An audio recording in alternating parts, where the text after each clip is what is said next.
Alright, I think that's enough of title screen time.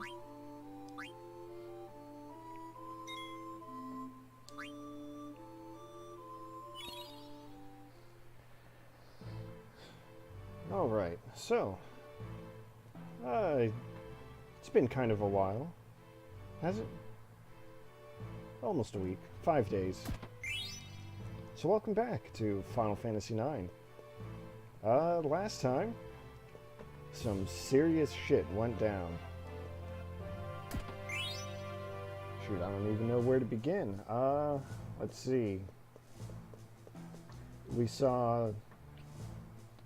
Well, we went to the sanctuary we heard about, which is the Ifa tree that seemed to be the source of all the mist in the world.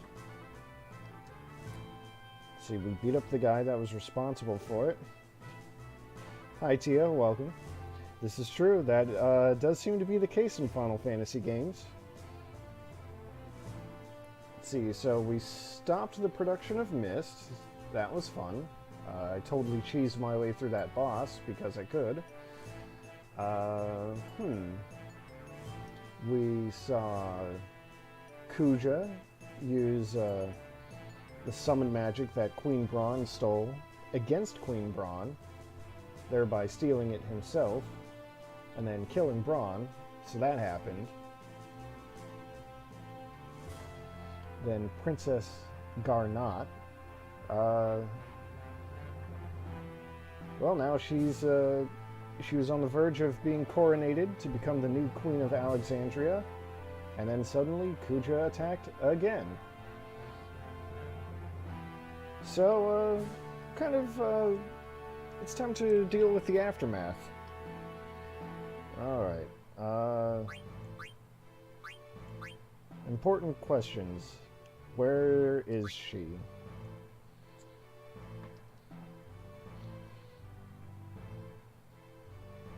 Upstairs by the telescope.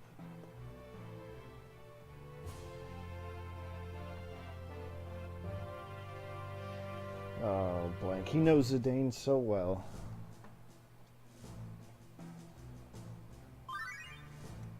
Alright. Something washed ashore. Let's find out what that's about. Of course.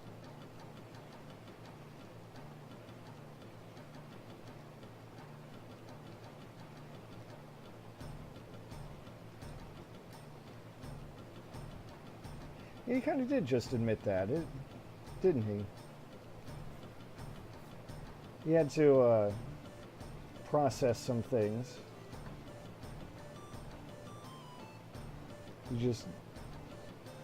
There's a moment where he couldn't find the words.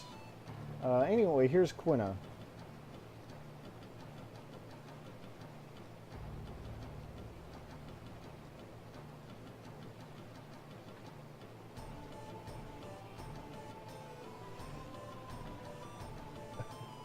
So this elite guard believes that Quina is dead.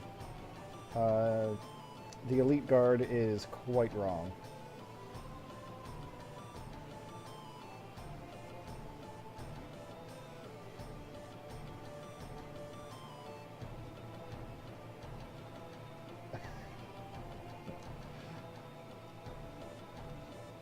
Oh my god.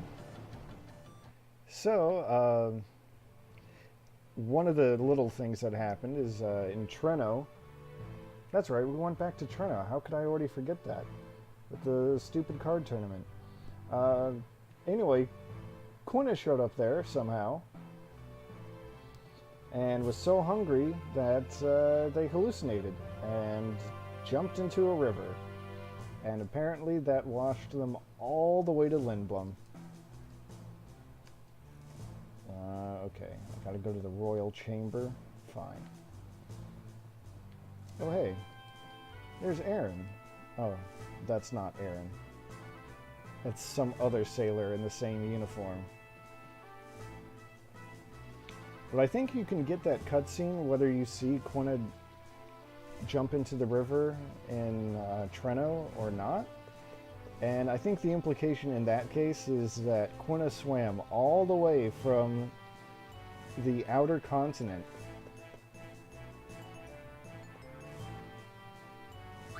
Or at least enough of the way to end up washing up on shore. Kuja goes through a lot on their own. Alright, so gotta go to the throne room. Oh,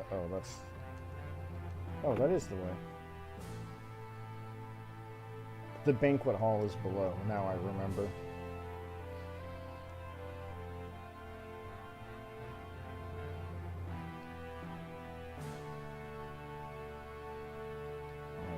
Got some new intel. Oh, excuse me, the room below is the conference room, not the banquet hall. Pardon me.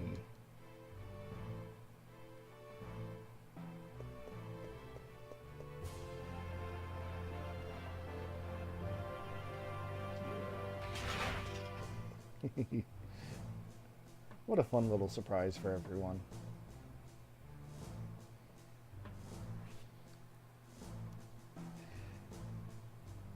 Yeah, Zidane's awfully familiar with the king, but, you know, it's fine.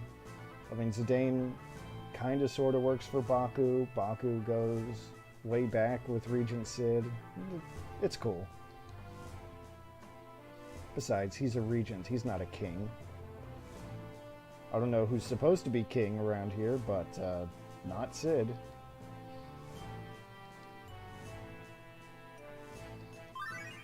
Alright, self-reproach. What's this one about? Oh.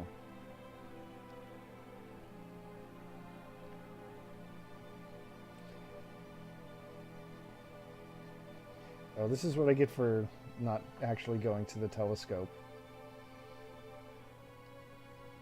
Well, let me correct myself. This would happen either way, I think.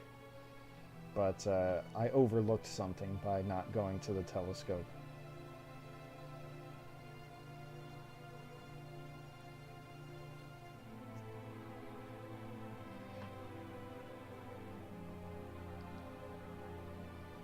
She's got some feelings to work out, I think.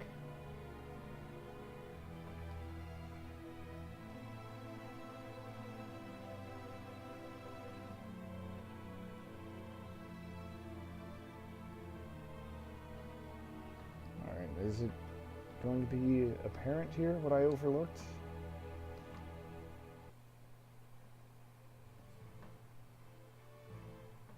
Maybe not.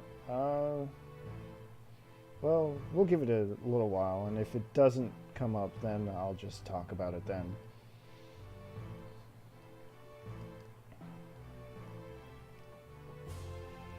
Beyond despair. That sounds about right. I mean, she did just watch her mom die, and then a few days later, her city and home was attacked and pretty wrecked.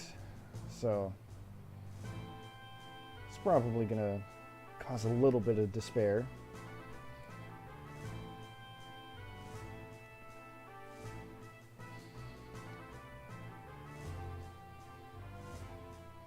So Beatrix just somehow disappeared? I don't know. That's kind of weird.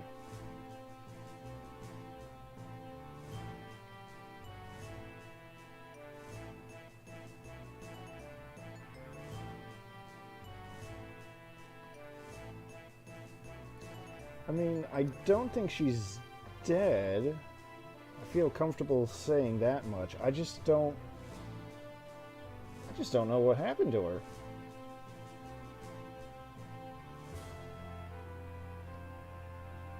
So all 4 nations on the continent have been vanquished, as Freya just pointed out, so that kind of sucks.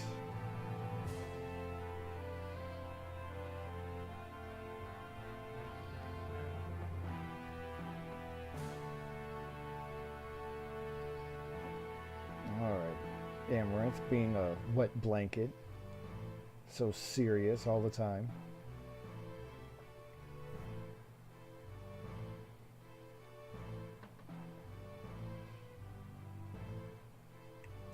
Aha! A dramatic revelation. Kuja has the airship that doesn't run on mist. The original one, the good one.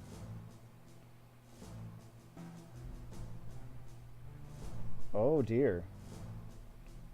And he's got the black mages from the village. Give me just a second. I've got a bratty dog that needs to be let out.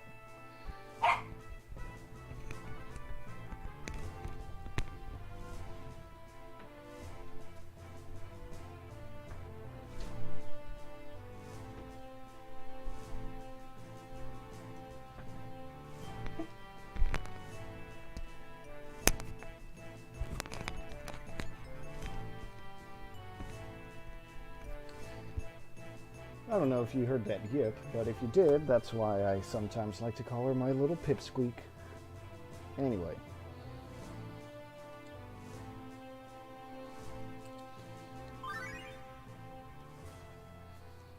So first we had self-reproach, now we've got some deep anger. I don't know what this one's about.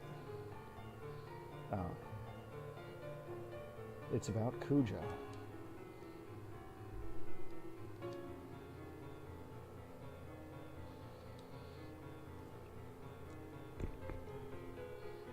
Alright, there's the mysterious Garland who kind of inserted himself into the fray in Alexandria. But he was all mystic and vague and whatnot, so there isn't too much we know about him.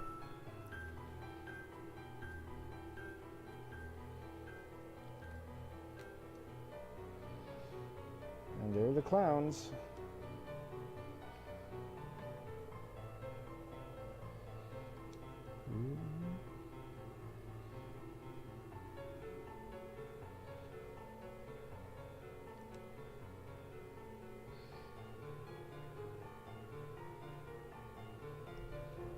Mr. 234. Aw, Kuja's being a rude boy. Someone should teach him some manners.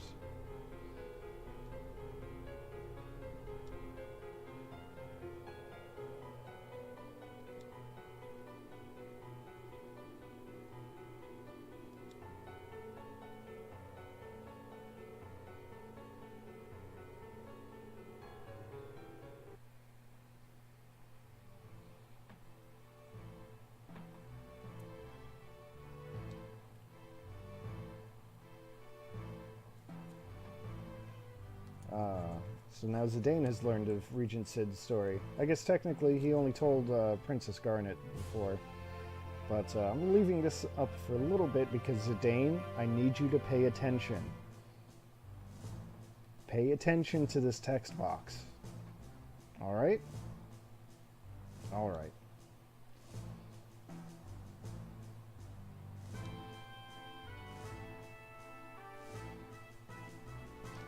I suppose that is a fair question.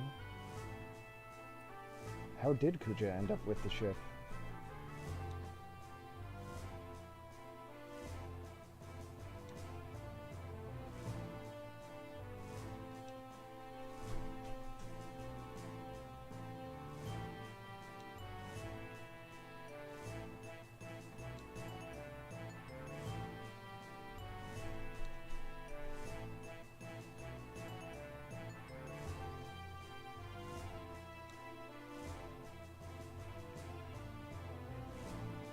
Well, I guess that's not a surprise. The Hildegard 2 is a little worse for wear after, you know, trying to make the flight from Lindblom to Treno to Alexandria.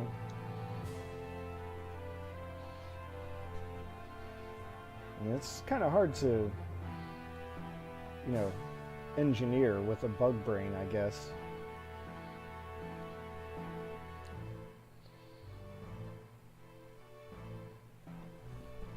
So it looks like first on the agenda, though, is to figure out how to change Sid back.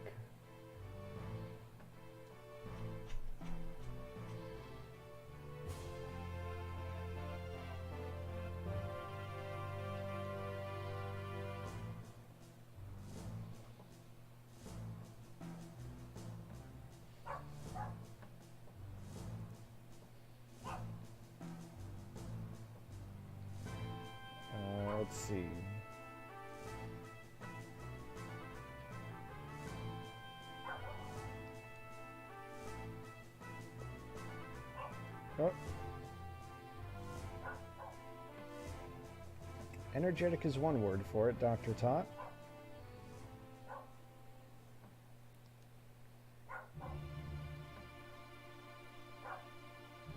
Ah, there it is. Another dramatic turn. Garnot cannot speak anymore.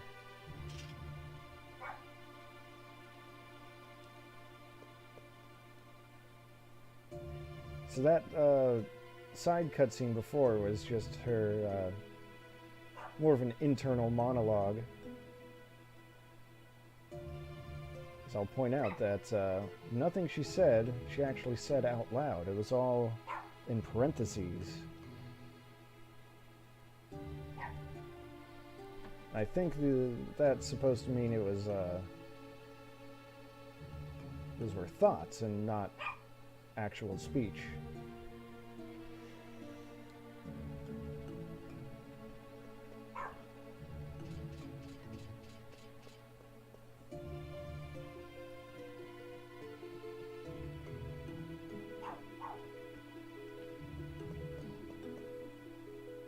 So the gist of it is, though, that basically she's gone through so much trauma in such a short time that, well, she just can't bring herself to speak anymore.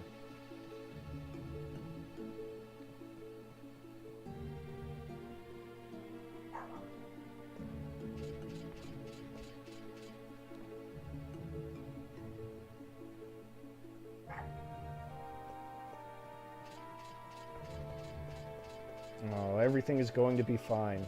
This will not impact anything at all whatsoever. Alright, already my bratty dog wants to be let back in. So, give me another second.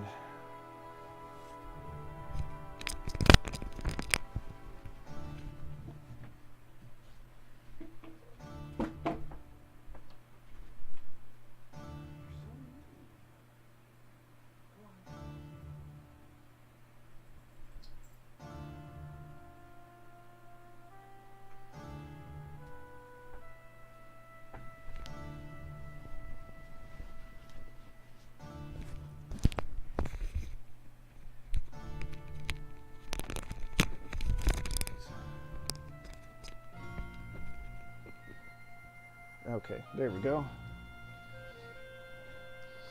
One dog reacquired.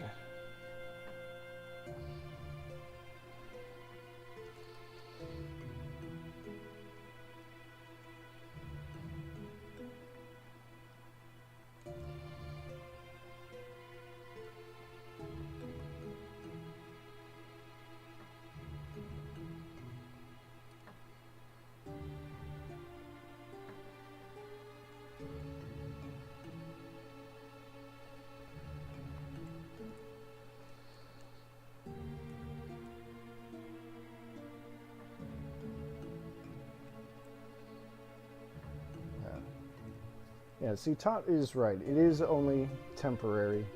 It's just a question of how long temporary is.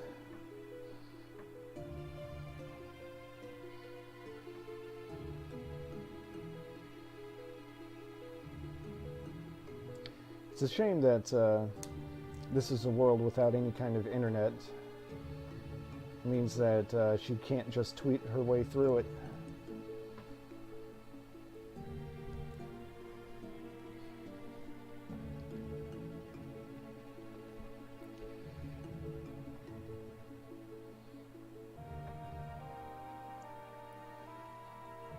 So yeah, there's nothing we can actually do, or rather, there's no treatment we can administer.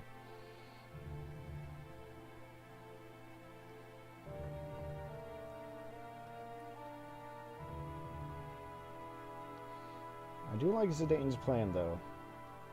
Beat the crap out of Kuja.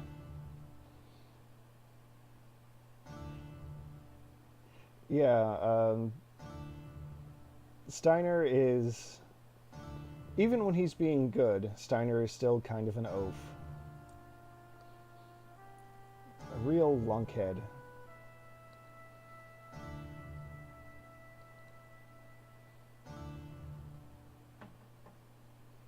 I mean,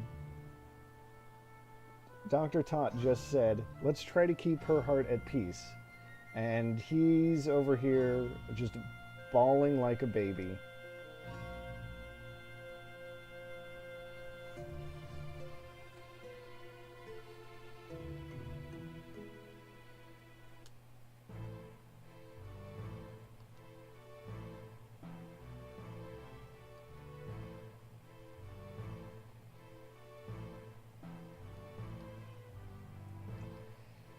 Well, that seems to be a problem. Hey Michael, welcome to the stream. That is indeed an incredible mustache on Regent Sid there. I don't know how familiar you are with the game, but the short version is he got turned into a bug by his wife because he couldn't keep his hands to himself. And when he got turned into a bug, he kept his mustache.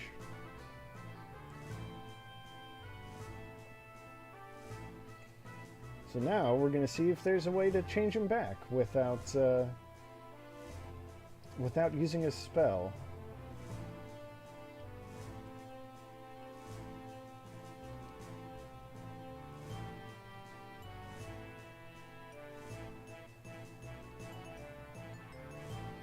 Yeah, the mustache is his identifying trademark.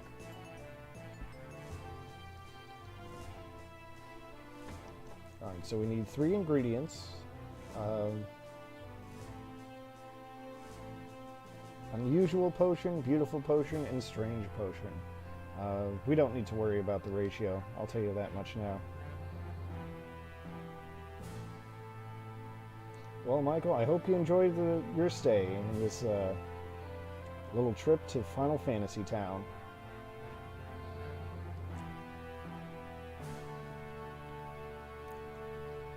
Alright, so yeah, these potions are all pretty common. Or they were pretty common. So we've got a lead on one of them.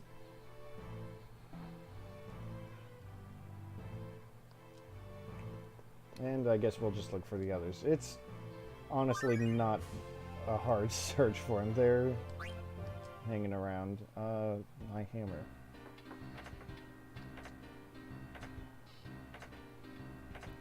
Oh, yeah. There kind of was a big upgrade between 9 and 10, Michael. 9 came out on the PS1, and 10 came out on the PS2. So, there's a lot of that. You know, voice acting, higher polygon counts, you know, that kind of thing. Oh, yeah, that's right. Someone asks for a hammer, and Cinna's like, let me go find one.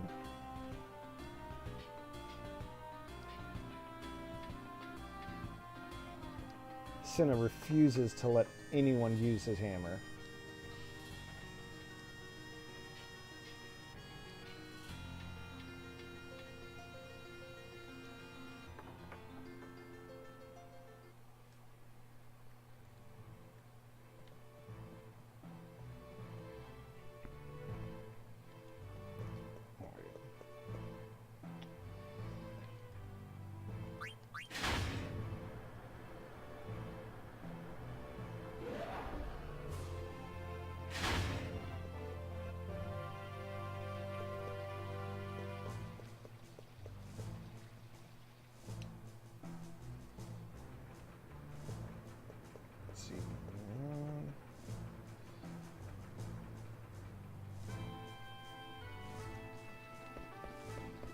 Okay, here we go. So first we want to go to the theater district. That's where our good friend Cinna is.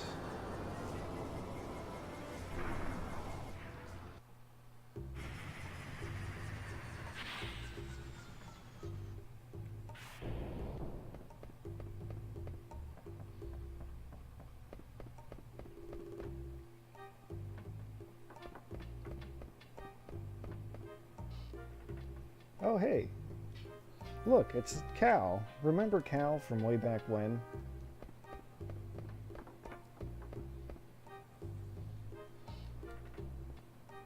So the short version is we helped them back when their kingdom was under attack.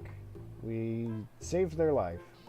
Or we saved his life uh, from a big old statue collapsing on him.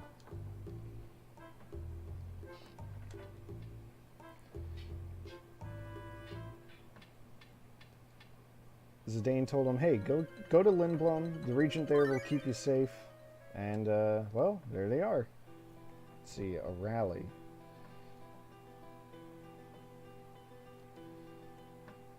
Doyle and Gray. Alright, what do they have to say?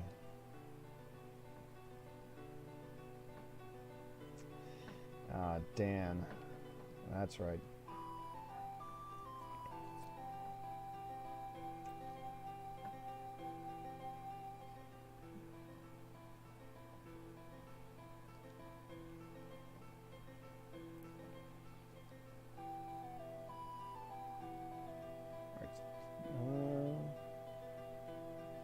Oh, good. The rally is to rebuild their kingdom. That's good. I was worried they were gonna, I don't know, try to start another war or something. I mean, it's kind of what soldiers do.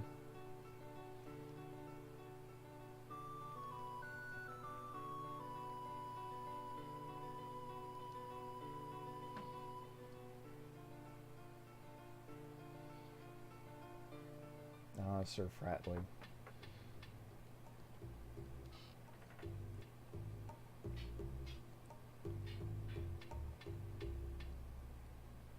Alright, the other thing is that Wei there was pregnant at the time that we saved her husband.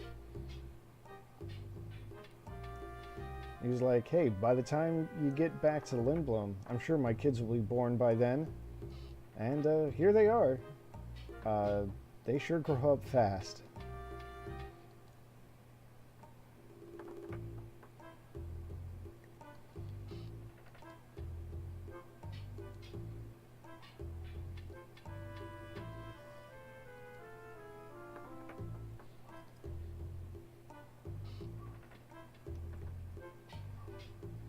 Yes, that is correct. Zidane has a tail. He is, I think he's officially listed as a human with a tail.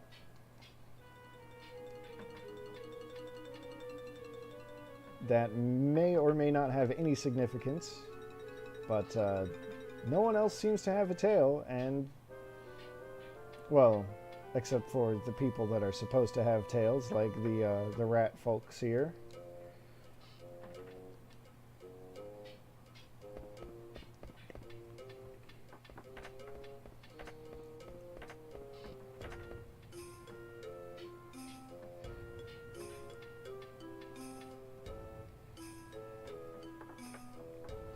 Right. Let's see.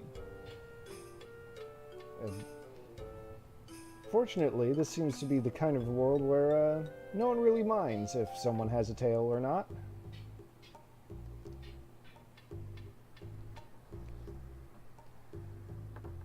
I mean, how could they when there are furries walking around?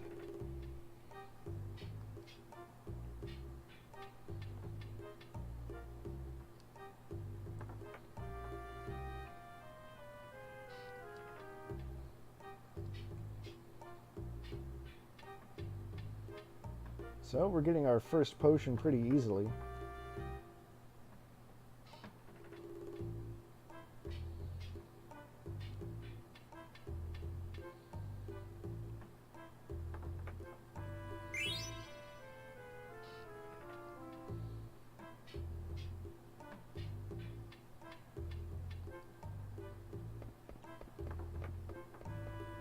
So I guess they're all just kind of confused by the idea of turning Sid back into a human.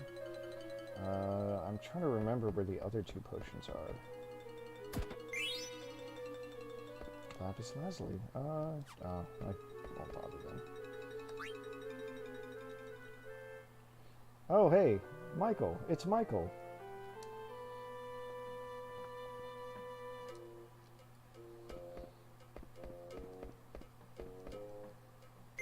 Oh, there it is. See, I knew it was here.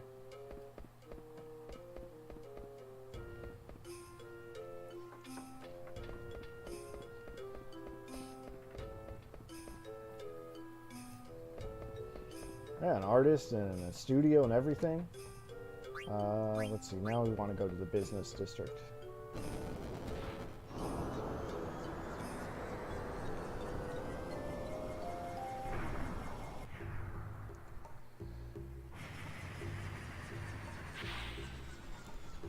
Also, oops, I didn't mean to gloss over the Crystal Gem comment.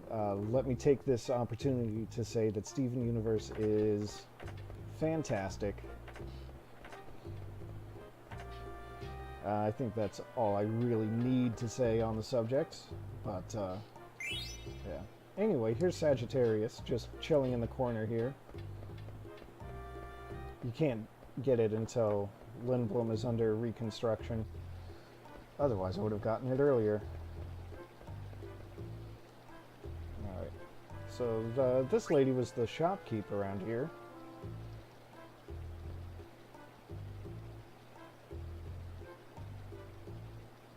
So of course, she's going to be our best lead for the potion.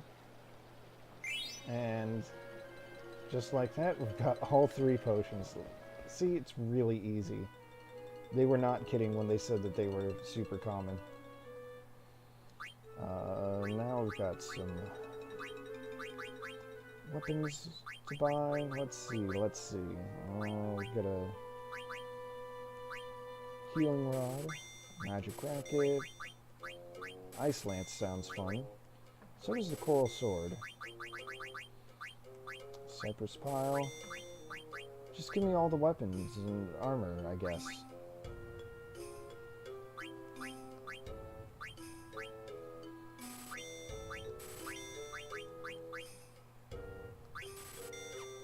Oh, that's a problem.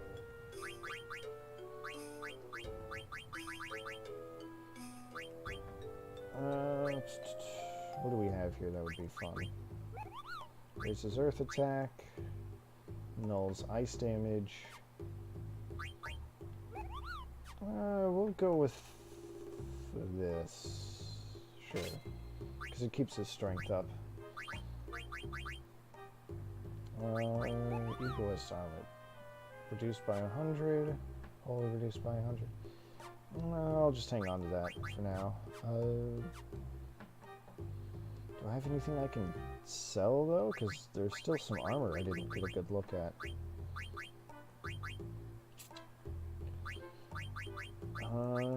Let's see. I know I'm not going to need these swords anymore.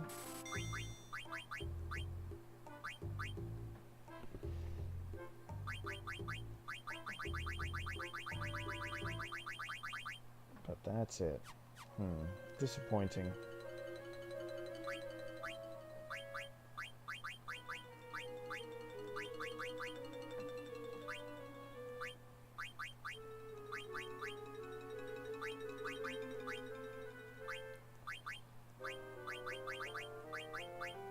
So I guess I can buy 1 piece of armor.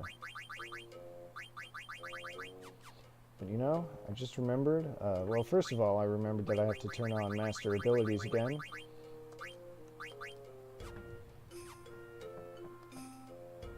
Keep forgetting about that little feature. I want to check the synthesis shop in case they've got something else good for me.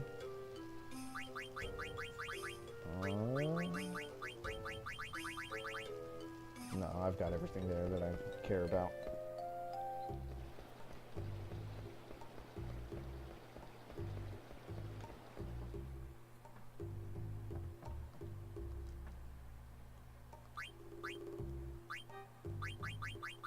I guess we'll get the plate mail. There we go.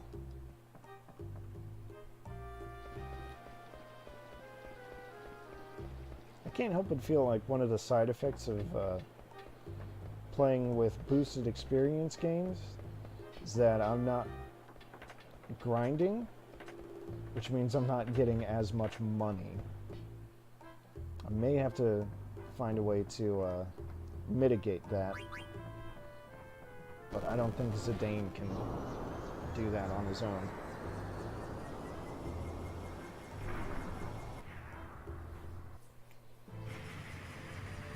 I know there's a passive ability that's supposed to raise the money you earn from battle. I just don't remember who all has it.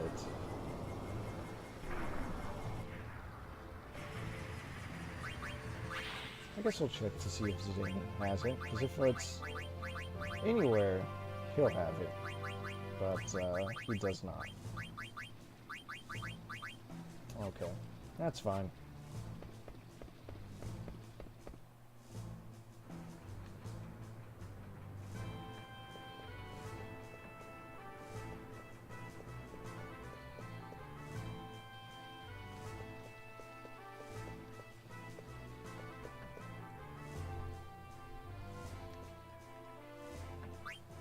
Yeah, that's true.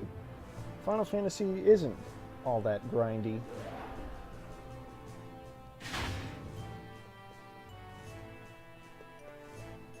No, traditionally speaking.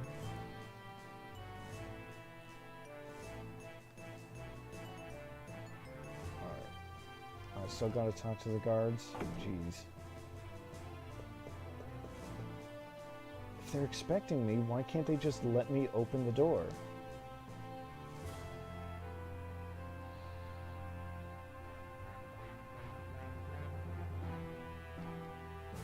Alright. Are you ready? Because I sure am. Get ready to meet Human Sid.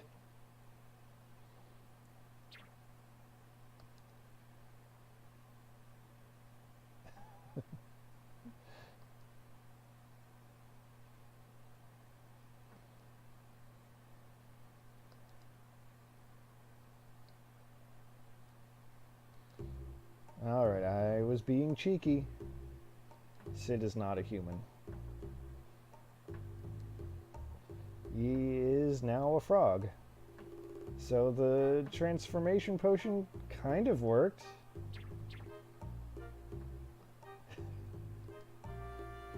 He's not a bug anymore.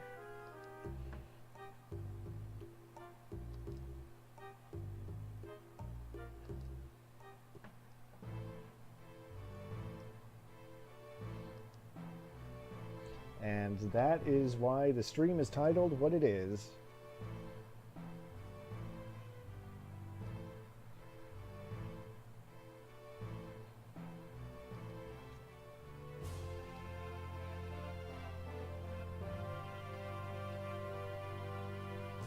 Alright. Stole a ship in Alexandria. What ship was it? Oh. It's a regular ship, not a flying ship.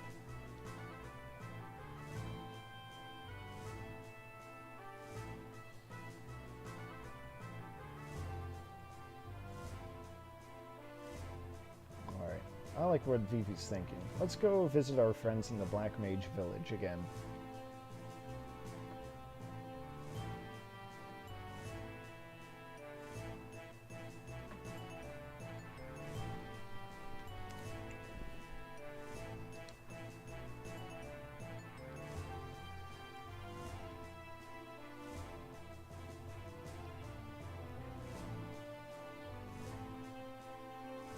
Oh, so Michael, for your benefit, black mages in this game are basically constructs, automatons, but some of them have become self-aware, and they split off to form their own village hidden in a faraway land.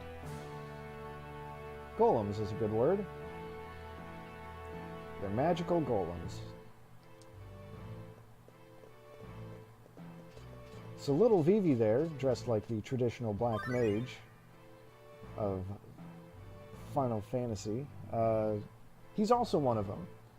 Although he did not grow up in the village at all. He was just kind of on his own for a while.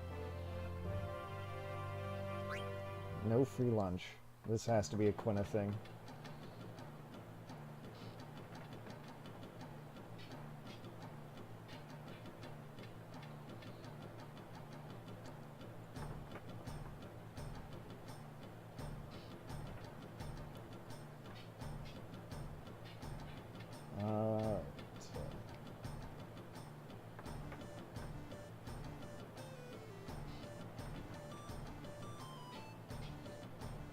I'm glad to see Grandma Pickle is okay.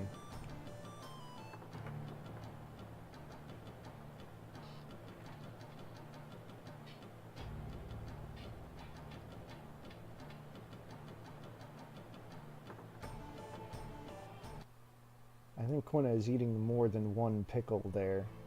That may or may not be a problem. Alright, so I think we want to go back to the mid-level. Because if we're going on a ship, we'll have to go to the dock. No, pardon me, base level.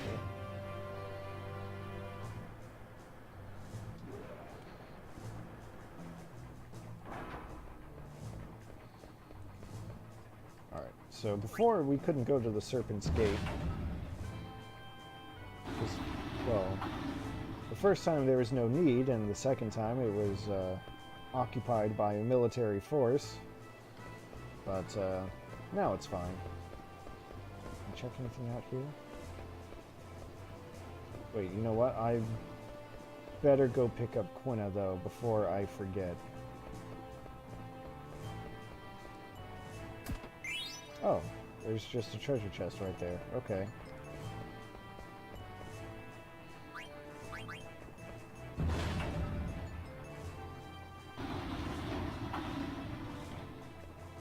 Is everyone? No, I don't have the party formed up yet.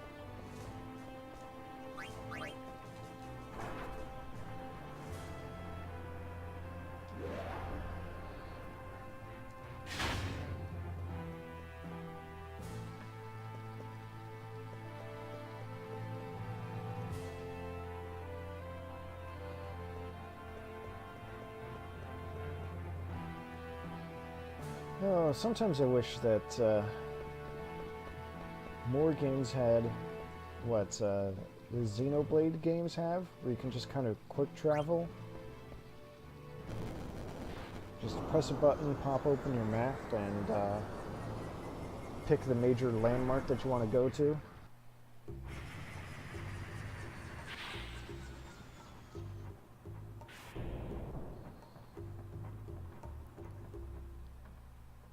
Although I guess it does damage the immersion factor, if you can just pop in and out wherever you want.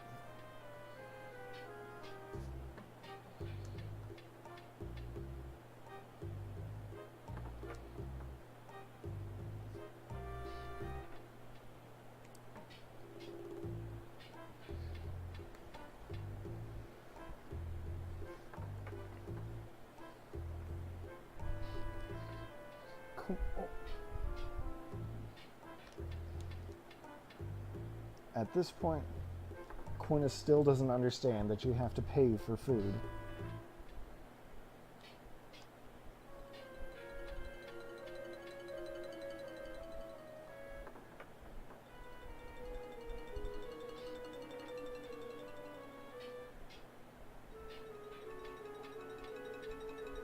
Fortunately, even though I am pretty flat broke, I'm not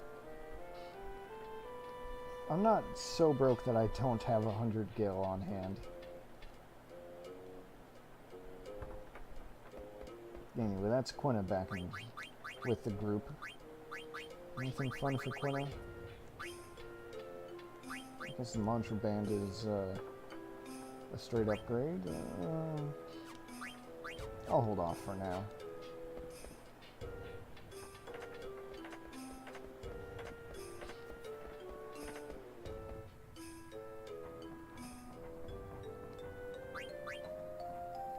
Now we can depart for real.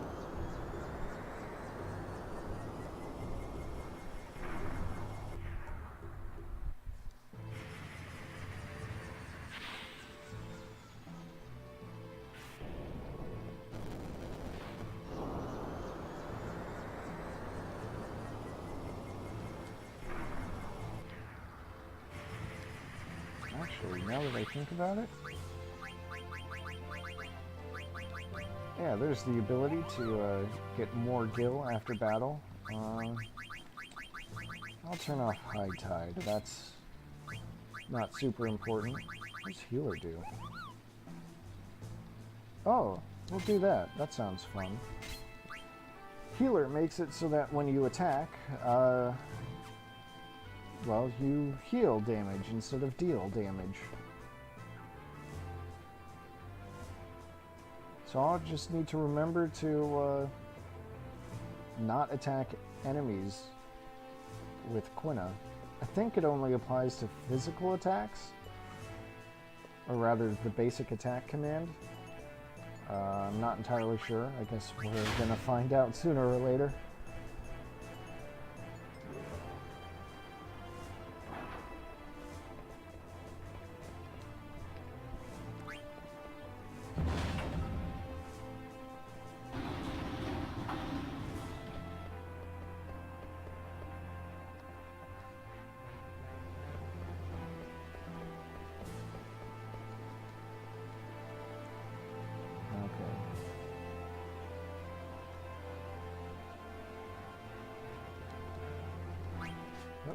Alright.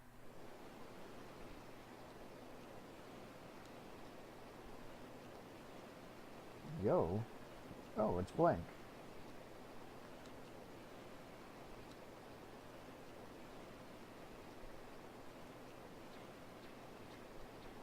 Uh-oh. So, remember how Quina's favorite food is frogs?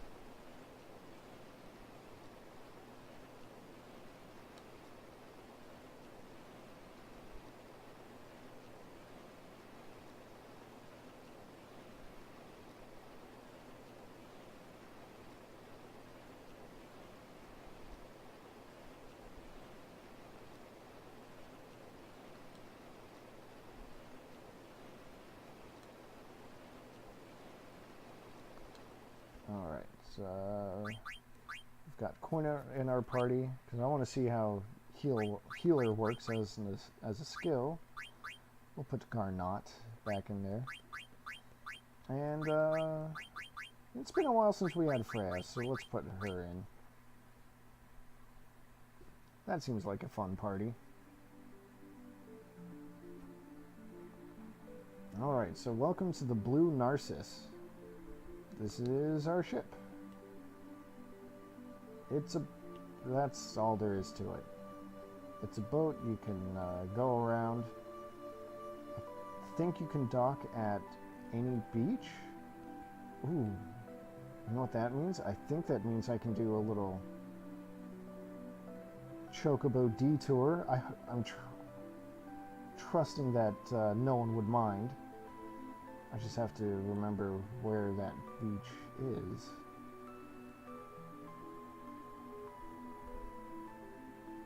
Frame rate? Okay, it's fine, I guess. The trick is I have to find one of these little islands that has chocobo tracks on it. Like this one. Alright.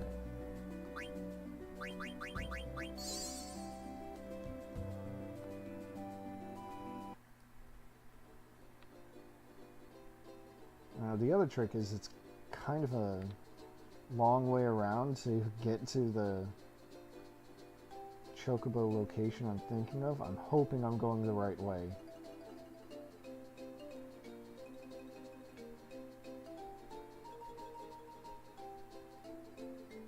It doesn't look like it.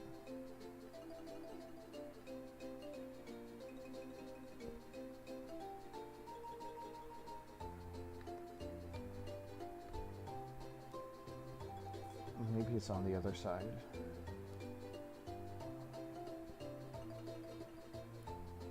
Alright, that's not it.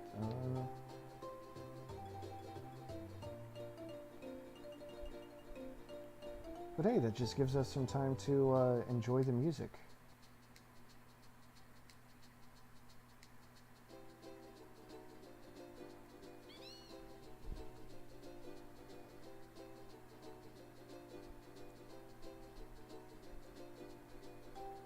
What I should really do, though, is actually look up where this little side location is.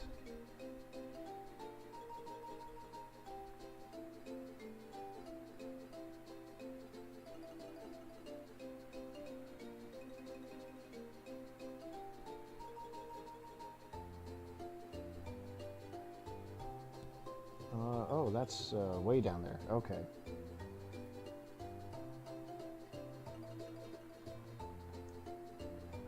See, this is what happens when I haven't, played this section of the game in years.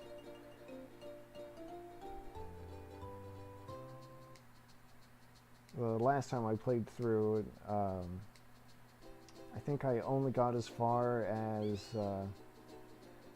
Madain Sari, so not everything is... So everything past then has been on memories that are a little older than that.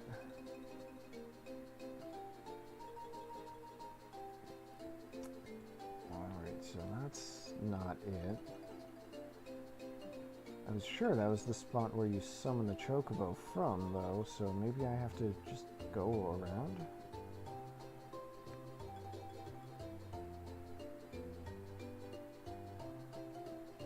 Wait, oh my god, do I have to? I just have this sudden fear that I have to... that I was on the right path before, to the north, and then I gotta go around this other continent here to get to the patch of land, or rather, the patch of shallow waters that will let me go where I want to go.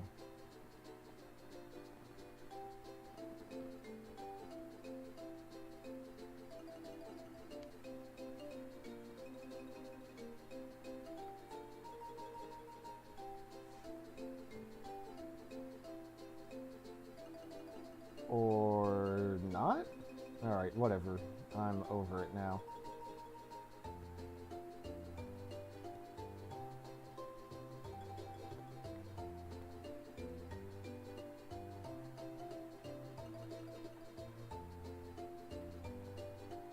Oh, jeez.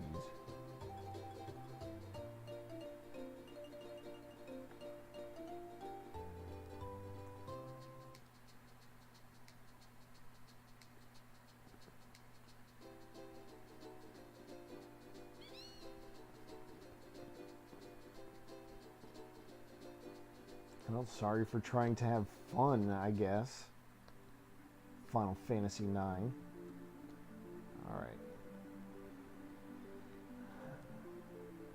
So back we go to the outer continent.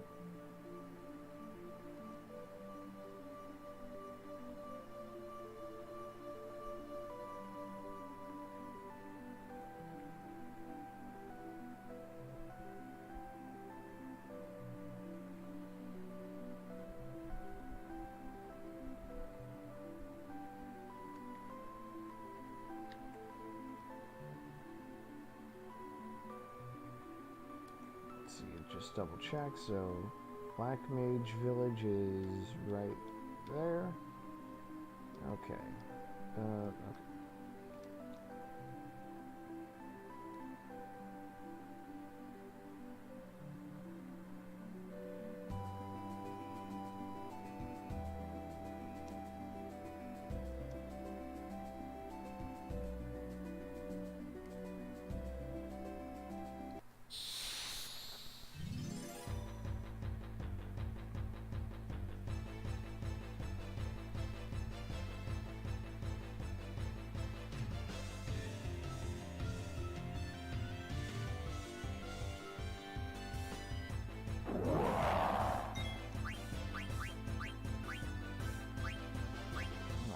Do that.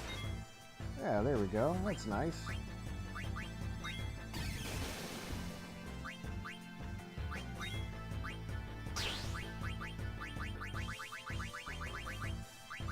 Ooh, mini. Let's try mini.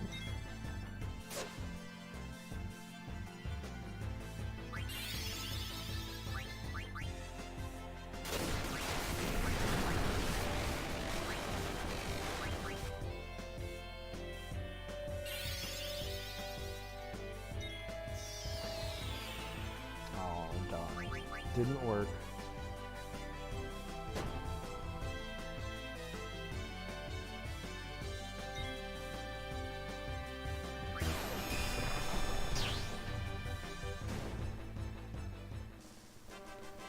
By the way, did you notice Garnot is missing her second meter?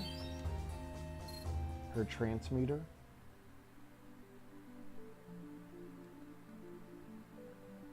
See, that's the game weaving narrative and gameplay together.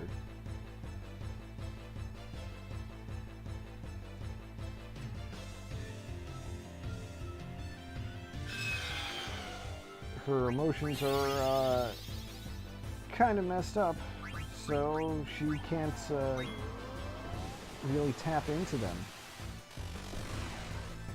to unleash her trance power, which is, you know, supposed to be releasing all your pent-up emotions.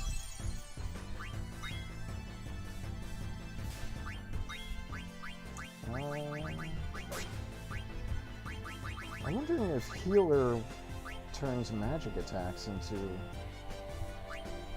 healing attacks too. So, oh, well, never mind. Maybe next battle.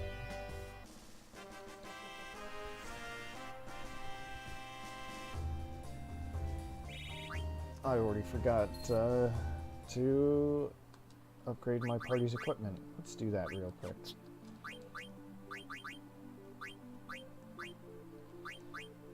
Magic racket. Yeah. She can have the mantra band.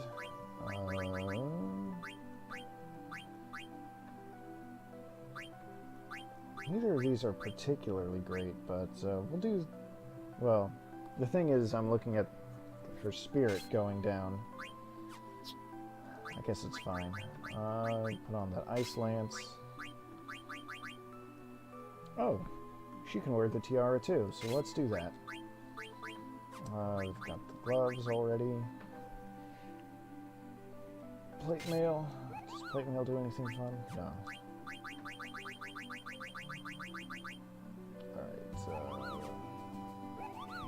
Alright, raises holy, absorbs ice, raises wind, raises wind.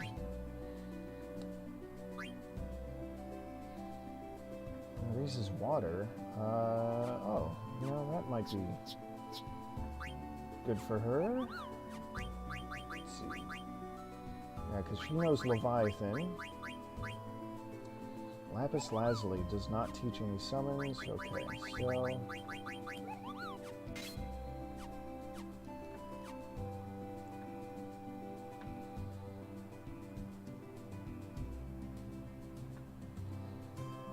There's one other thing I was hoping to see. Maybe if I can get one more battle, I'll try to make it happen.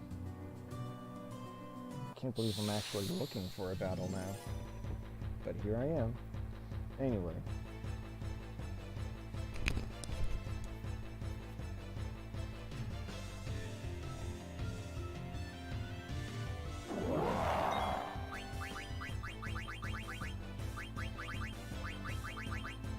Let's start with the simple protect. Oh. It's not doing the thing.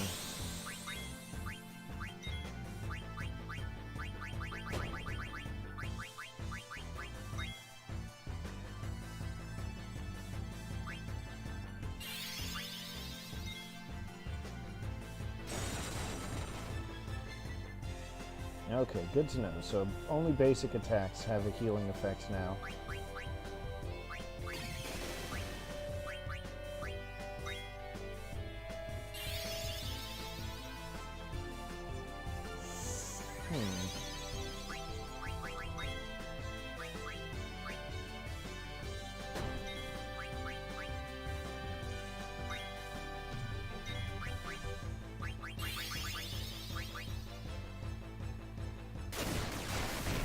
If I try to summon, what will happen?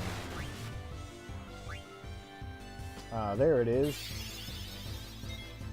So the battle speed is set a little high, so that might have gone a little faster than you expected, but one of the other side effects of Garnet's trauma is that sometimes her commands just don't work. They just completely fail.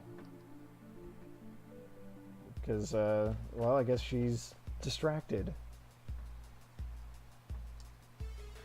Again, weaving narrative and gameplay together.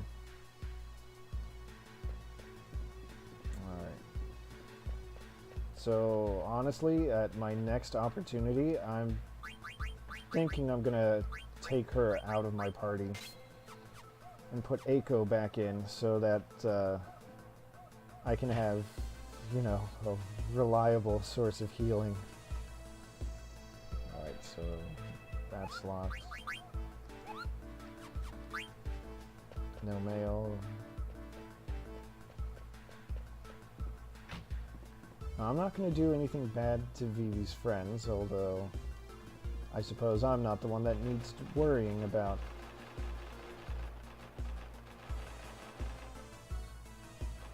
You talk to this owl, though.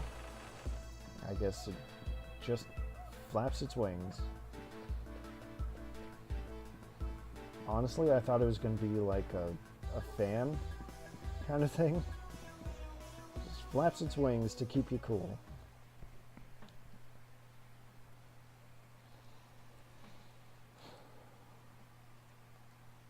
Alright, so pretty much the entire village is gone.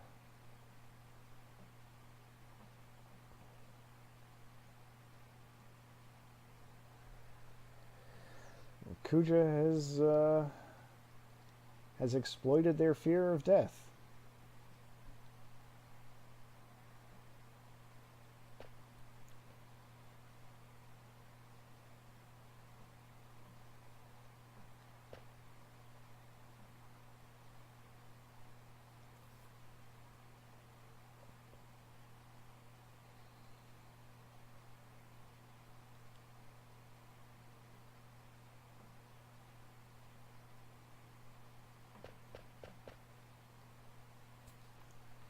Alright, come on, Mr. 288.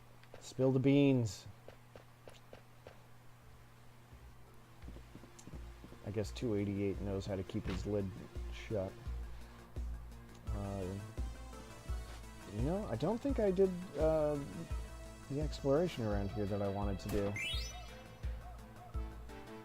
I bet you didn't think that was a treasure chest. Just hanging from the ceiling. I wasn't allowed to go here before, I think.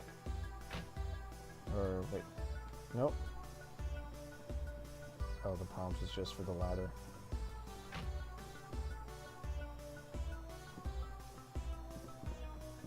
And the inn is empty. Aw, some of them are artists. Oh, that was 234. That was the guy who's like, hey, I have a name. And Kuja was like, shut up. I'm a dickbag. That's how Kuja sounds like. Trust me. Would I ever lie to you about something like that? There's supposed to be a way to get out and around.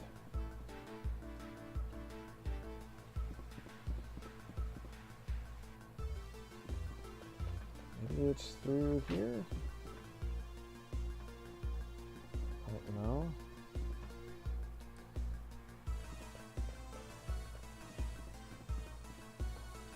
What the heck?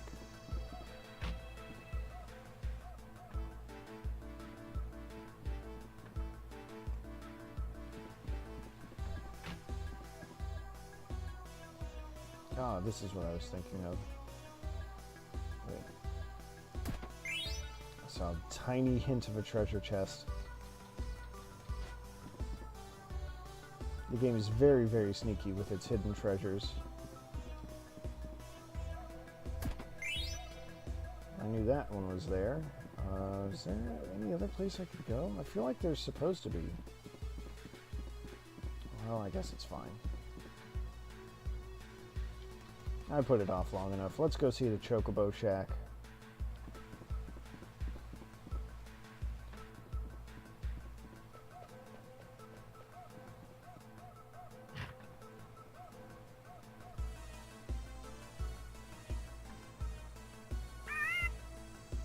Well, that was a very truncated Chocobo sound.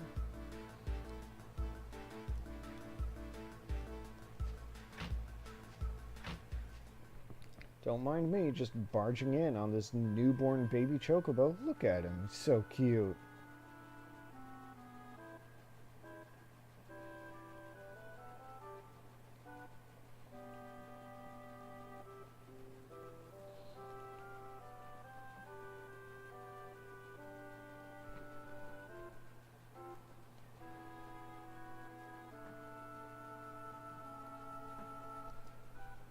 See, all the other black mages left because they were scared of dying, but these two had a higher calling. They had to support life. They're parents now.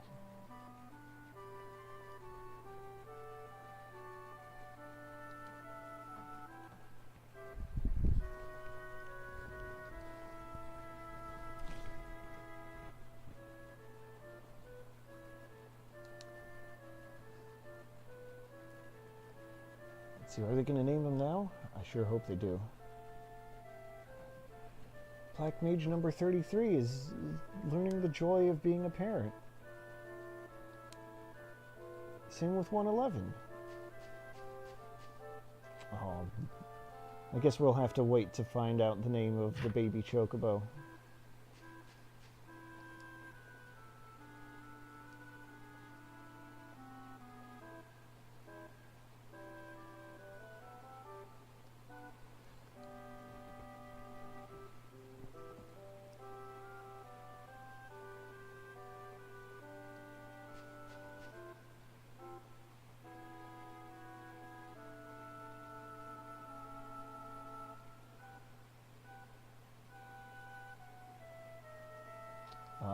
Vivi's having kind of an existential crisis, I guess. About as existential as it gets.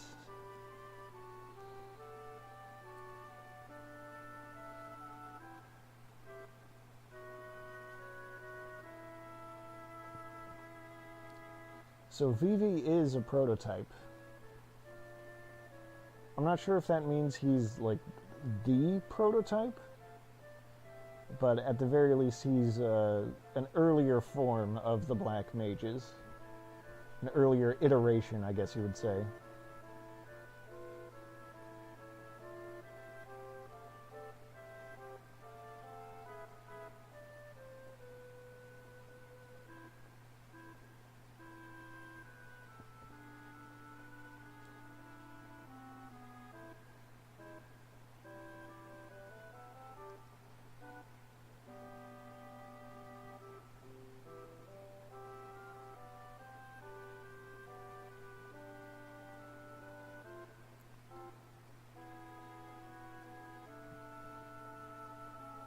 I like Vivi a lot. He's, you know,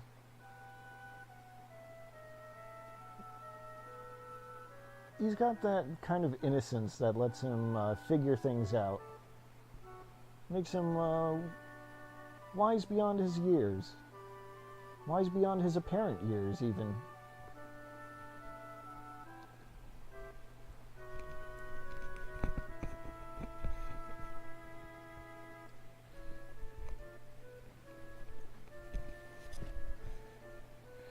Alright, so we want to go to the eastern side of the continent. Okay.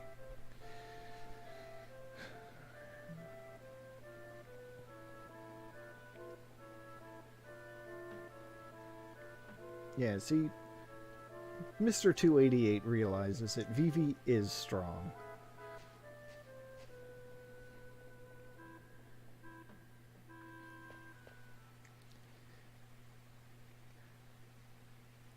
He's young, there's so much about the world he doesn't understand, but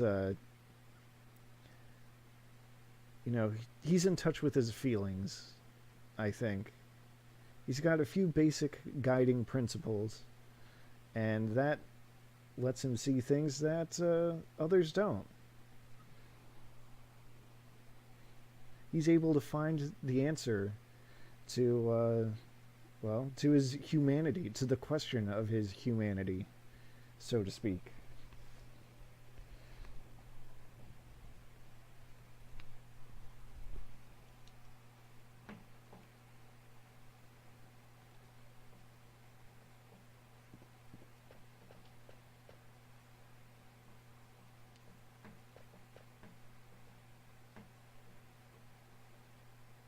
Wow, Aiko.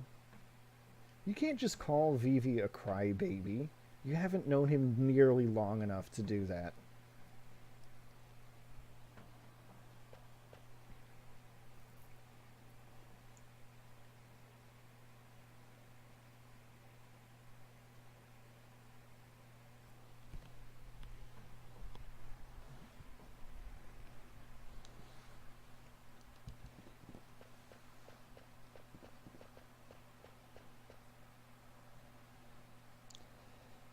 Is something wrong? Well, I would say, well, nothing more than usual.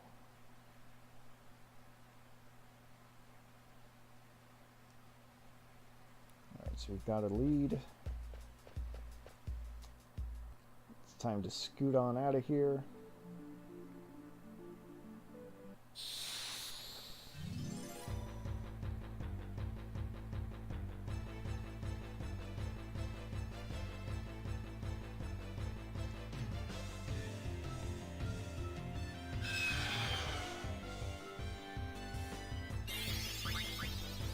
I didn't mean to do that. I guess if it's the opening attack, it's fine.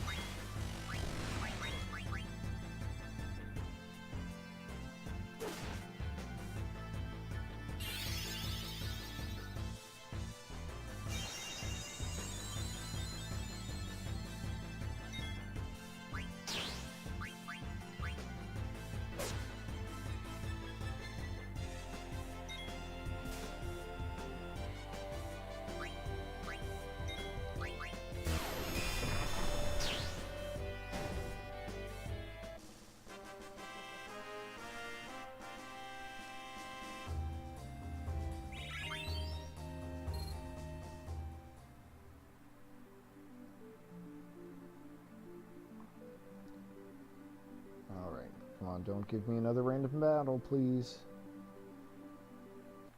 Oh! Rude! So rude.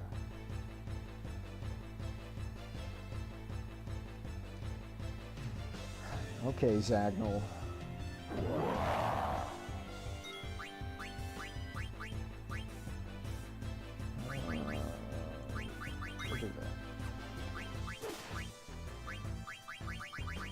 Well, let's summon someone else.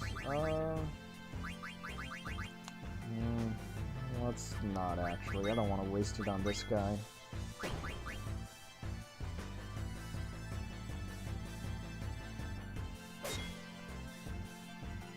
I see.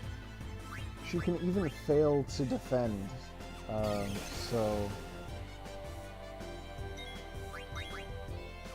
I hate to be like, oh, she's a liability in battle now. Useless to me. But, she's kind of a liability in battle now, and that's not exactly useful. So, first things first, once I get on the ship, I'm going to figure out how to open the menu. Open the party menu. Alright. Sid, yeah, we want to change the party. Put Aiko in there. And, remember, I don't actually care for Quina very much, so, let's put our good boy back in. Cypress pile, what does it do? It can confuse, okay.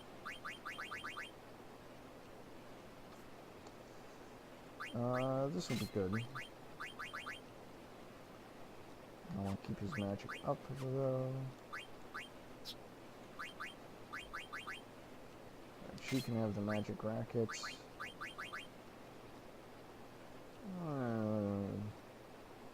That's better. Sure, okay.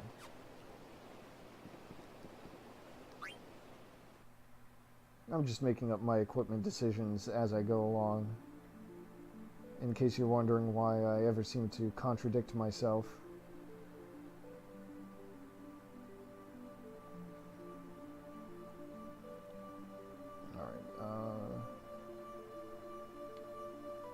That shadow's a little weird.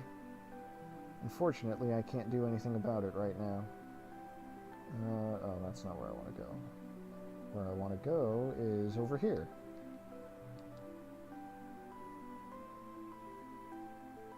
Chocobo tracks if you're into that kind of thing, but I think we'll be okay.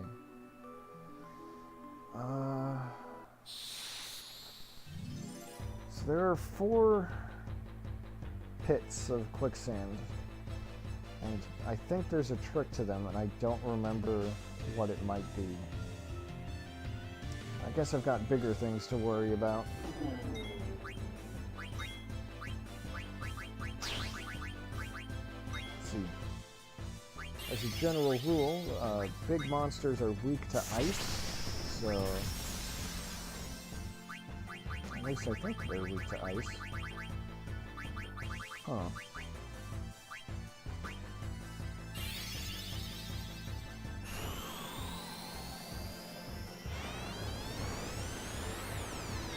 Oh my god. Something I haven't really talked about at all, as far as I can remember. For some reason, when they ported this game, the quality of the sound effects took a really big hit. It's something else.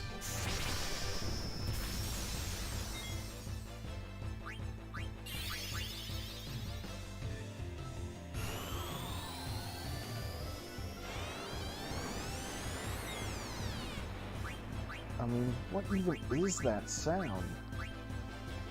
It's so bad.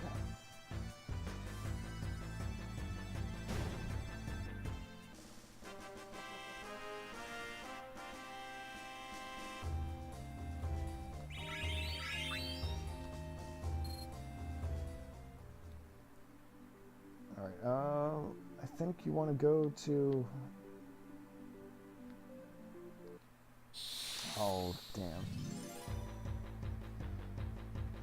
So you approach one of the holes, and then I think when it has that little cloud in the middle, that might be a good thing. Otherwise, you get to fight the ant lion.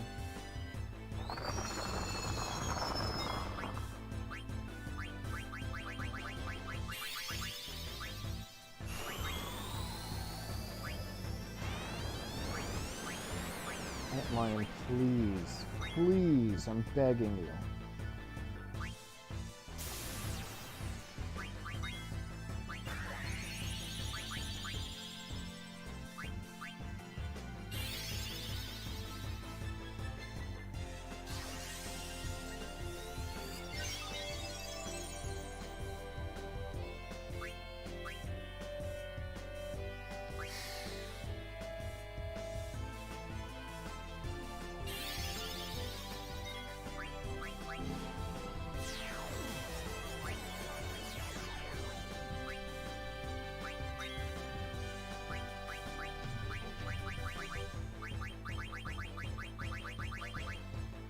Oh, when did I learn? Oh, I must have just learned it.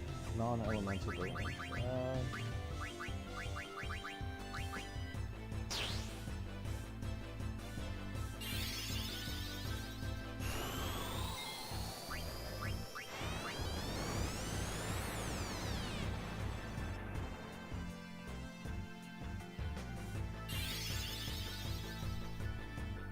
Seriously, you should not be allowed to get away with that sound effect on anything more advanced than an NES. That's my hot take.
Okay, well at least that fight is over and done with.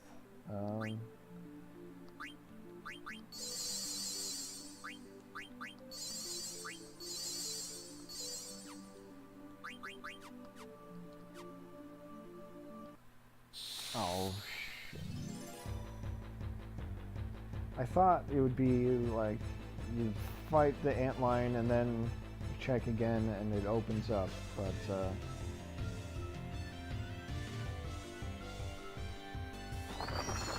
can't escape. Can I slow it down then?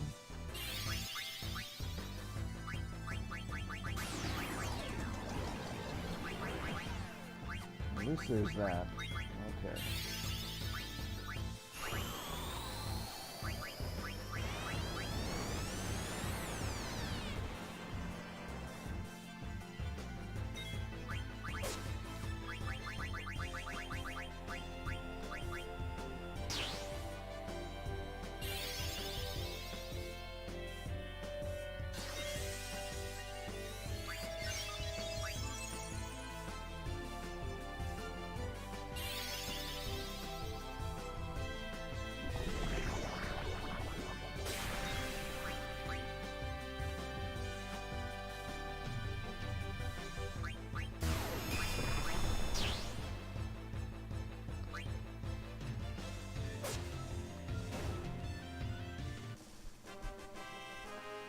Okay.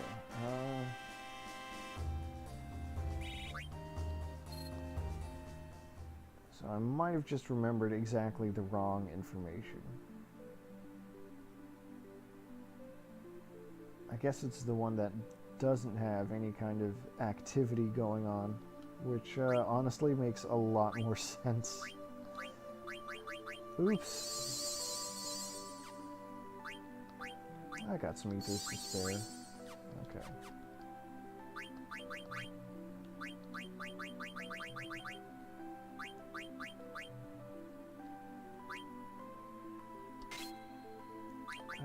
Yeah, that should be good. Ooh, reflect null. That's good to know. Oh, even Vivi can learn healer. I'll leave that for later. Okay, this is our real target.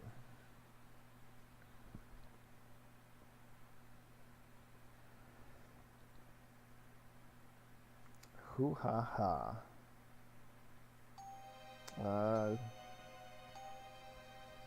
Yeah. So, surprise, it was a trap.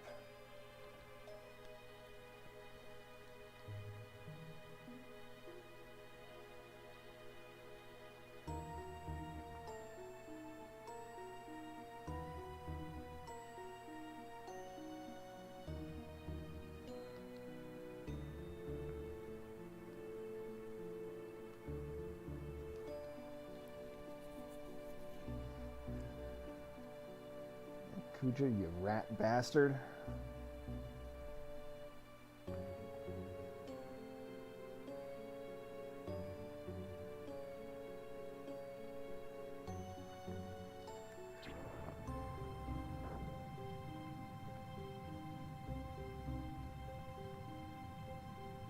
So, yeah, everyone is now trapped in rooms, well, little cells, just hanging above some lava, I guess.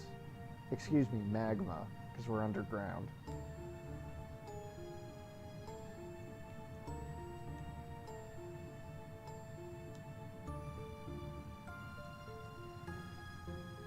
Well, so we really have no choice.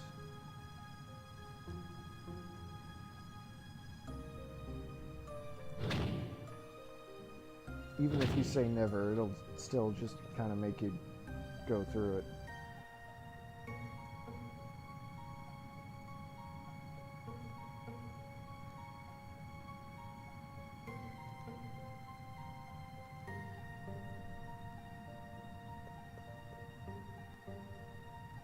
Okay, so I just gotta come around here.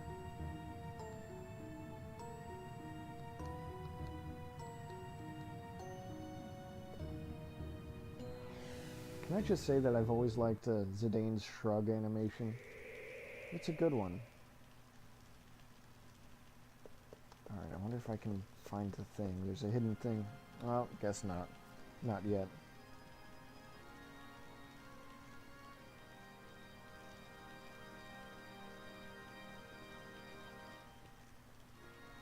Alright, we're getting assigned a fetch quest.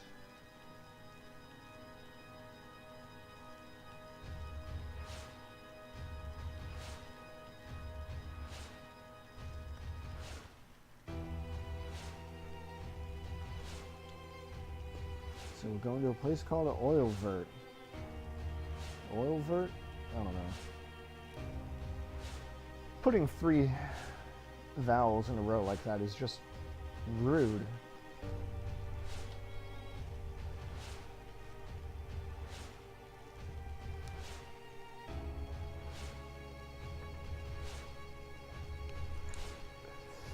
And again, with the rudeness.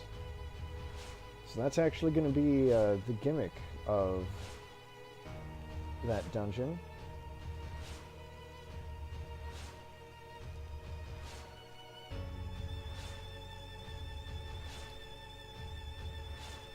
Oh, how nice. Kuja's letting us have a full party.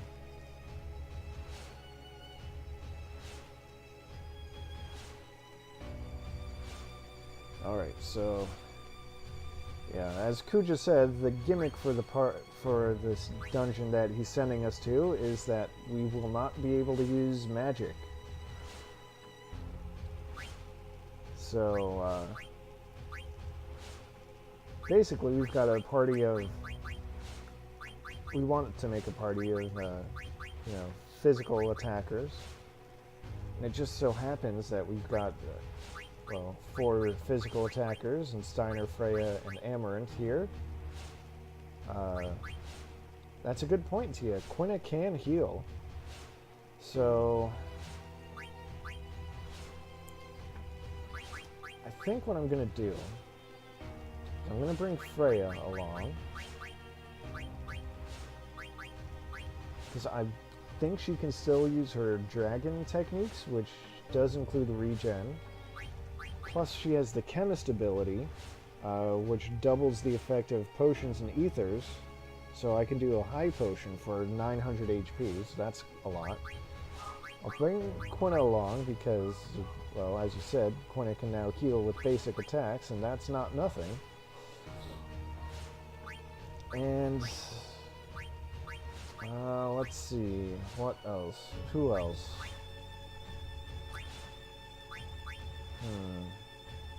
You know what? Amaranth would be a good pick.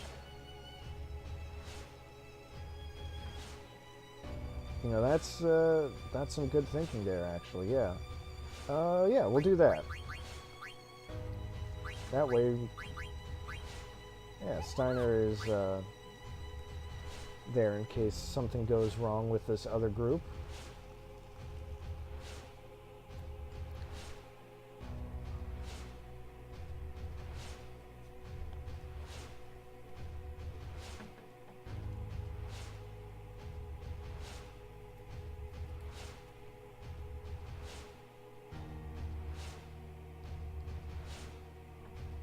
This is kind of an interesting party loadout.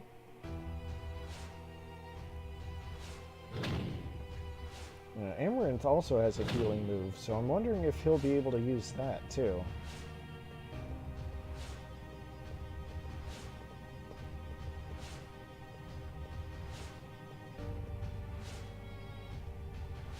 As if so, that would be fine and dandy by me.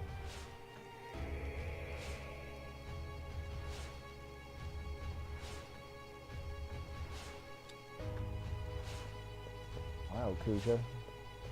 Everything he does is always so theatrical. Especially the way he talks. He's always referencing plays. And he doesn't want to see the emotional reunion scene? God, what a snob.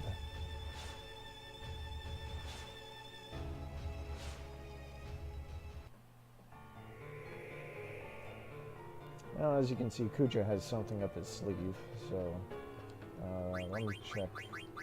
Amaranth's loadouts, he needs poison knuckles. Still not a better hat for him. That's weird. Better armor, maybe? Yeah.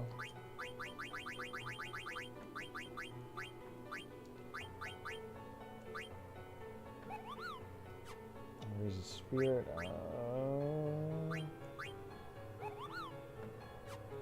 The black belt might be good. Yeah, we'll give him one of those.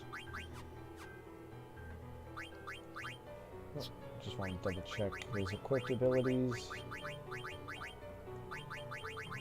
Anything fun that I really want to have? Accuracy plus is probably going to be good.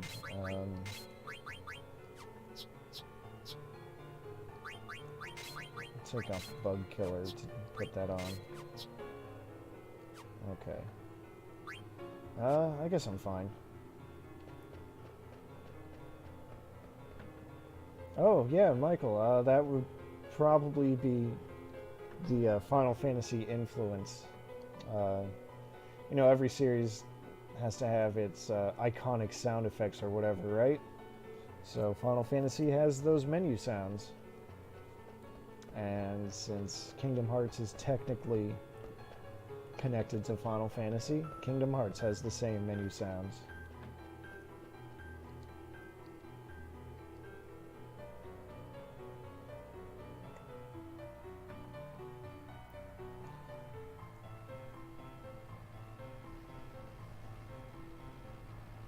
I still think it's funny, though, that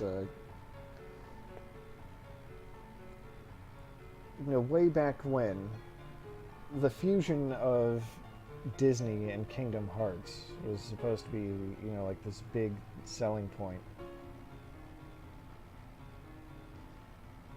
Right, yeah, it's basically Final Fantasy OCs going on a Final Fantasy adventure featuring Disney and Disney locations. But yeah, I mean, that was the big thing. These two huge brands, for lack of a better word, are combining into one game. But I don't know if it's ironic or not, but it seems like the only parts that anyone even cares about, or maybe this is just based on the people that I follow on Twitter, is the completely original characters. The Kingdom Hearts exclusives or whatever. Well, the OCs, I guess. But I guess that kind of makes sense because, well, they're new and they're exciting. The Final Fantasy characters, even though they're being repurposed, they're still pretty familiar. And they basically amount to cameos, from what I recall. Honestly, I've only played the very first game, and I sampled the second one, and that's it. I thought about getting those like huge mega collections that have all the games or most of the games and one game's cutscenes or something like that, but never got around to it because that seems like quite a big time investment.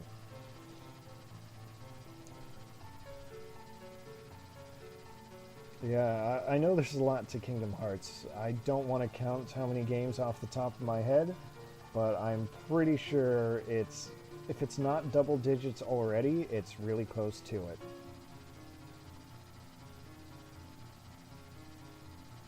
Yeah, I know if I do get into it, it's going to be through that collection. Because, I mean, what other options do I have? But I've also seen that it's, like, pretty comprehensive. Like I said, I know that one game isn't actually featured in either of the collections. It just put in the cutscenes. I'm just going to assume because that game itself was not very good.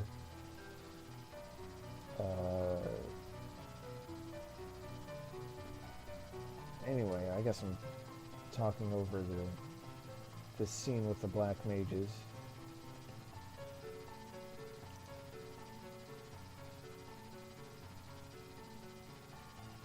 Zidane talking smack to the clowns.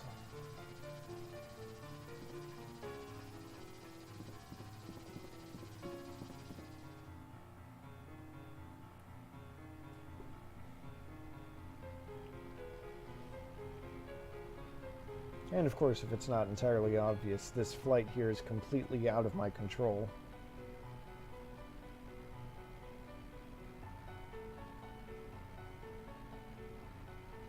That's one hell of a design on that ship, though, right?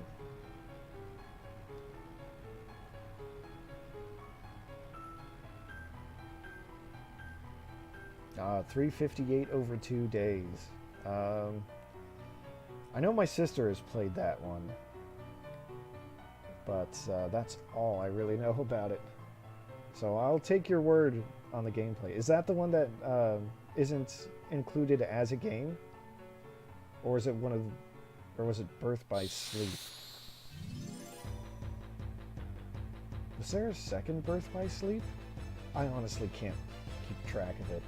It's really, really hard to keep track when you're not actually following it. This is bad. I don't want to fight 3 cactuars. In fact, I should just flee.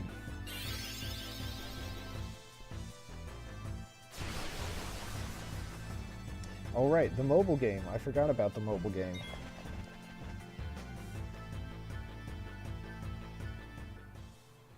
Now I'm remembering all the jokes about how the mobile game is going to be critically important to understanding the plot of Kingdom Hearts 3.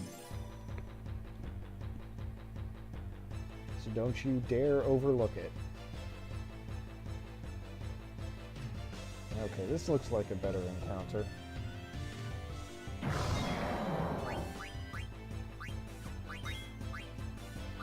It's Katobopas, or however you pronounce it.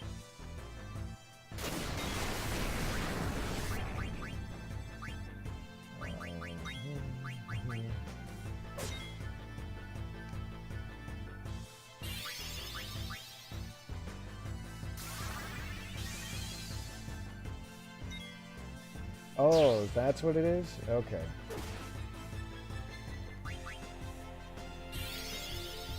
Alright, thanks for clarifying that for me, Michael.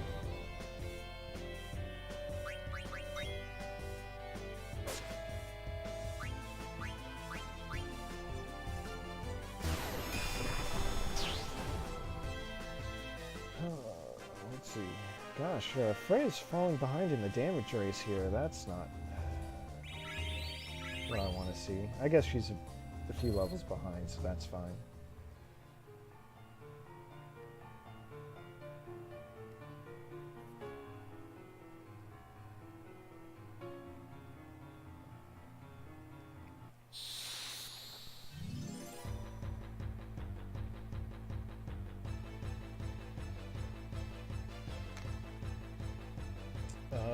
That's a big boy.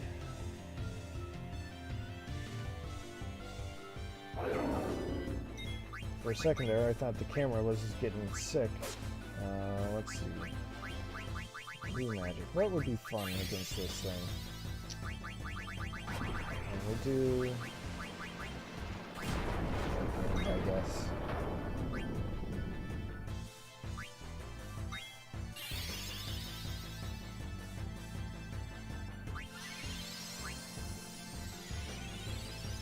Alright, Michael, I will have to keep that in mind.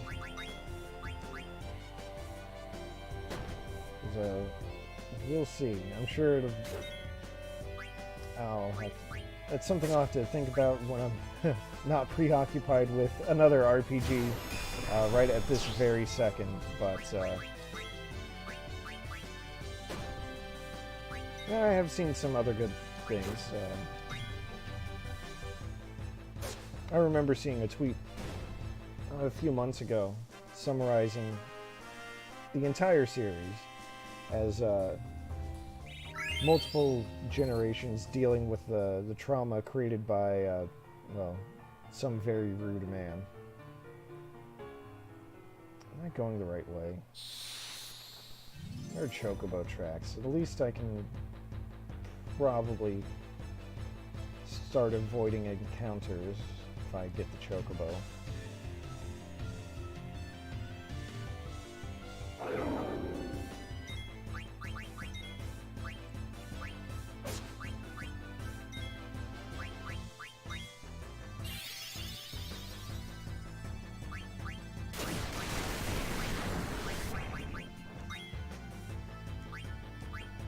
Yeah, I figure with so much of the plot, I mean, with so much to there being, what are words even? With the plot having so many details about it, it's good to have like some basic summary, kind of like an anchor point. You could even say there's kind of a lens to view it all. I think that helps, you know, like process it for someone who's kind of an outsider to the series like I am, so.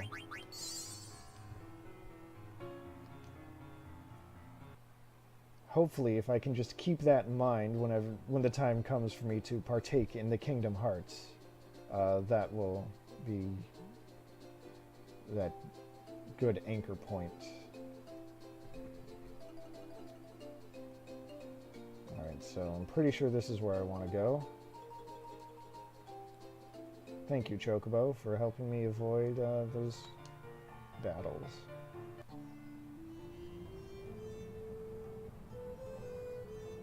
Alright, here we are at an oil ferret, which has a very familiar theme if you happen to join at the very beginning of the streams.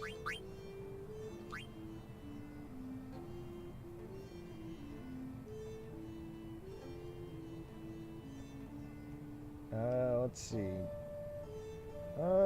Yeah, that makes sense too. I mean, God, I know that the games have gotten a lot of re-releases. So, I'm sure that was very fun for the developers to figure that out. Let's see, what do I want here? Gold armor. You know what? Let's get 2 of those. Does it do anything?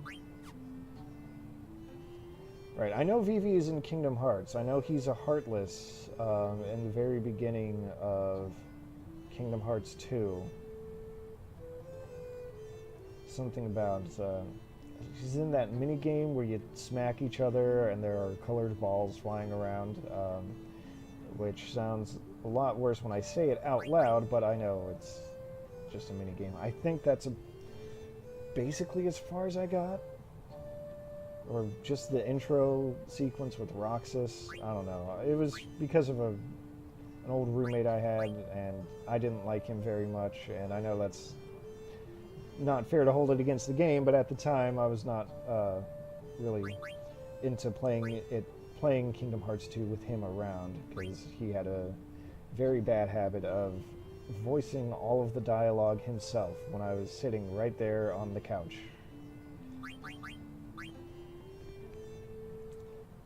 Anywho, let's see here. Finally got some better hats for Amaranth, so...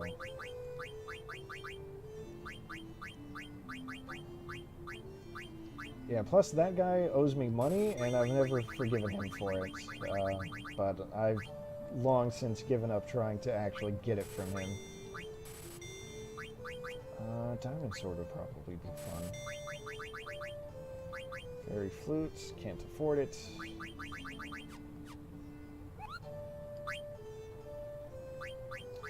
But I can get some new gloves.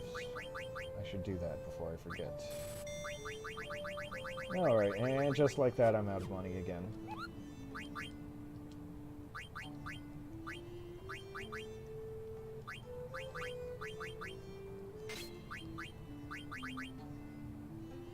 Stone Killer.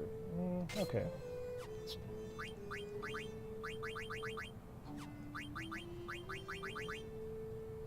Classic green beret.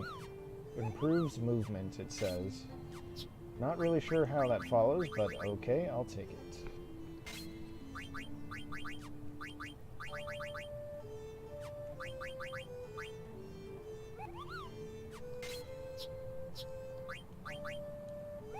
Ooh, Luna.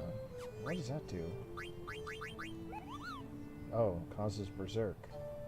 Under the light of the full moon.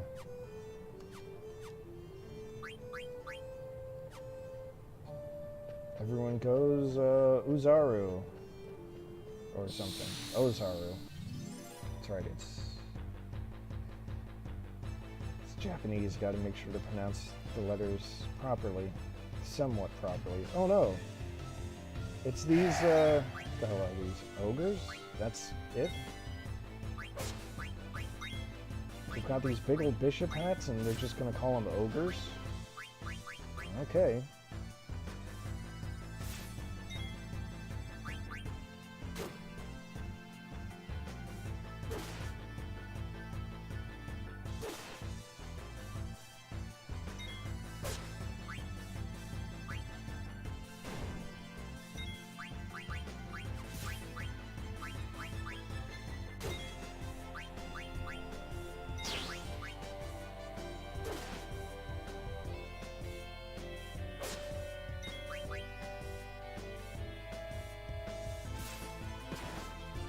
Hey, no troublemakers.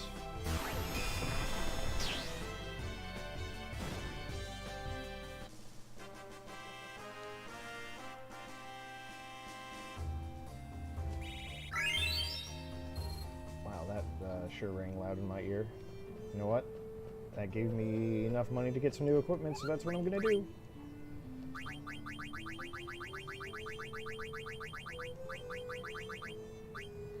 Can't get the judo uniform though.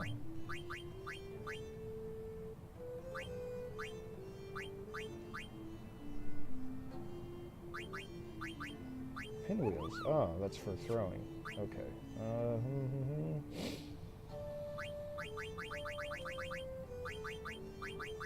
wonder if I can sell just enough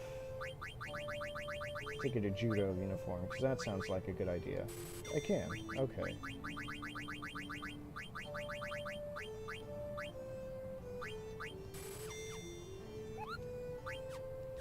Okay, now I'm really tapped for cash.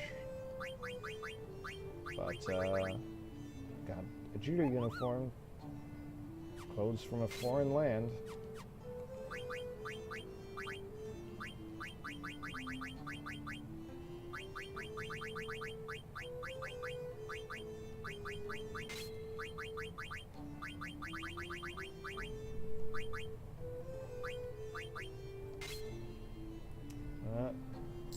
Hold on, my dog's getting excited again. I need to let her out.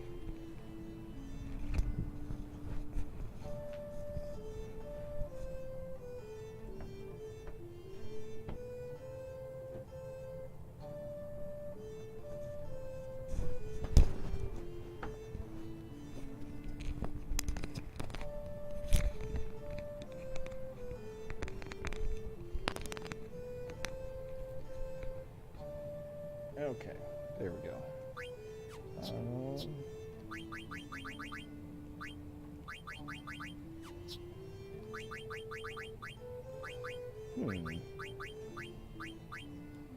Extract, oh, that seems like it would be fun if I could afford it.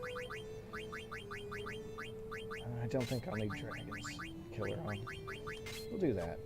Increase her evasion. Oh, right. Need to deal with that trouble. Use an ointment to soothe away what ails Quina, or something.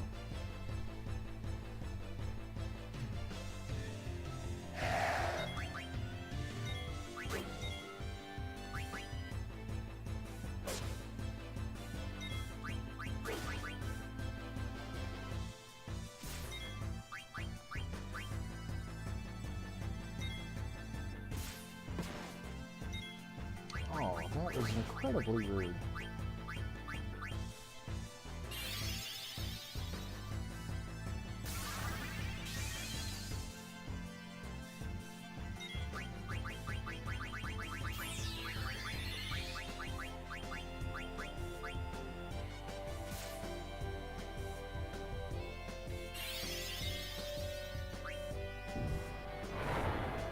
come on. Really?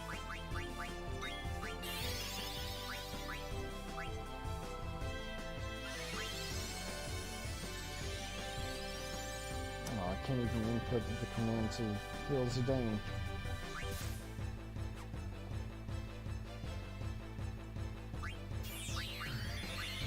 There we go.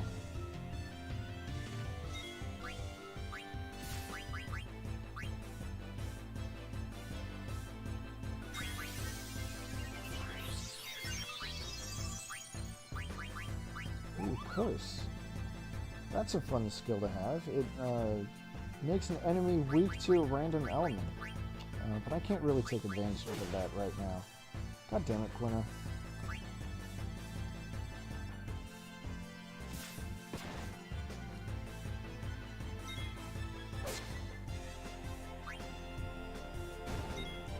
Okay, let's do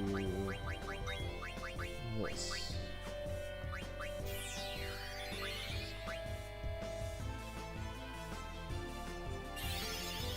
Oh, come on.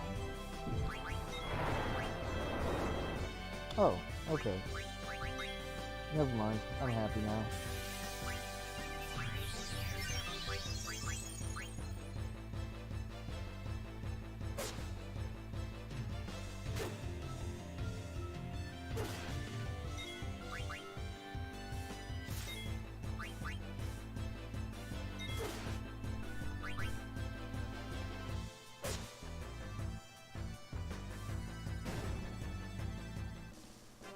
Okay, I can't let myself get distracted by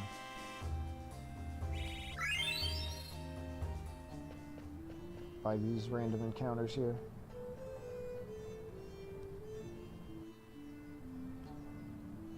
I do want to heal up real quick.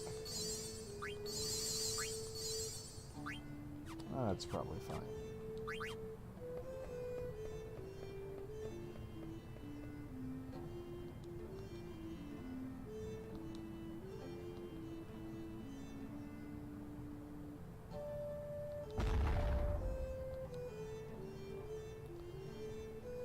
Well, somehow we managed to open the door.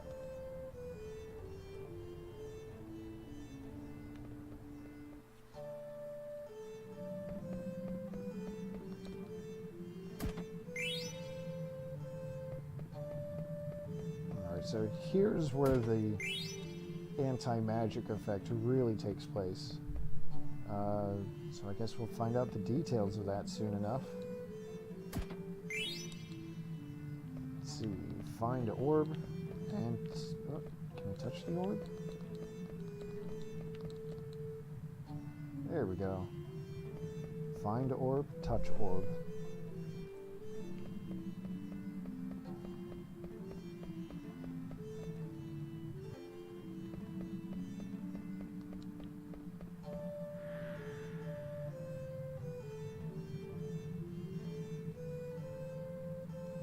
So we've got a holographic display of, or a hologram display, I don't know, of the planet.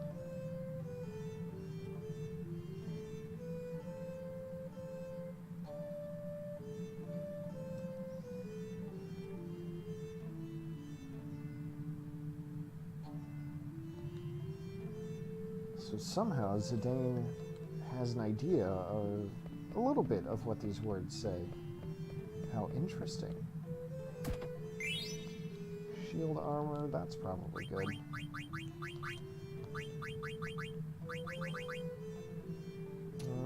Let's see. Reduce elemental damage. I'll save that for Steiner. There's that other treasure chest here.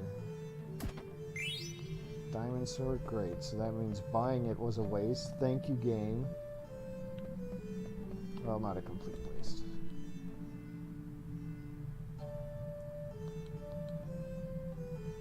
Nada. How do you know Spanish, Zidane?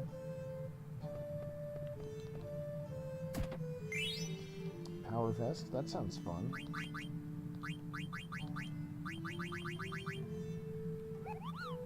Strength, oh, and a lot of defense too. Okay.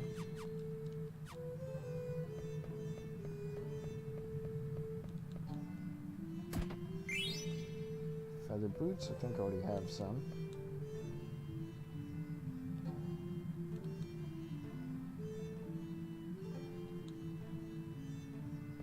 Alright, so I guess we'll just poke around at these things.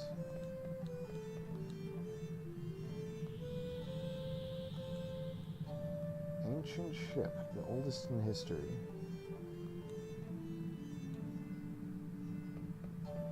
I don't know if there's a clue to what the right order is, but I guess I'm close to it.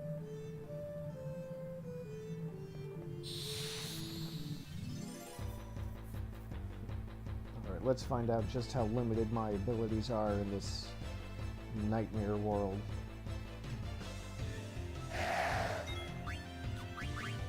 Okay, so the skills still work. What's the second?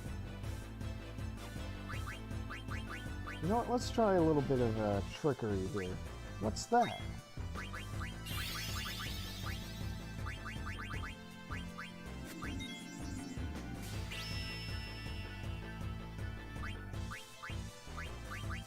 Oh, excellent.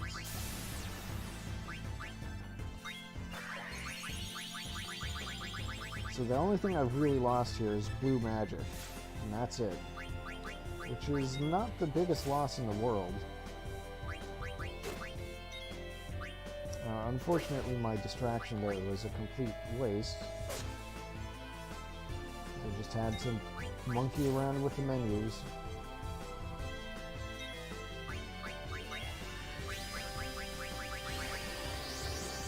Alright, you know what? I hate these ogres. Let's drop a grand lethal on them.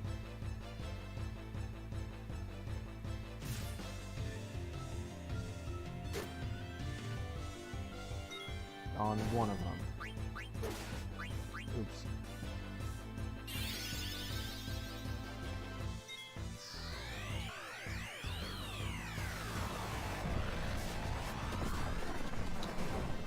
There we go, that's the good stuff.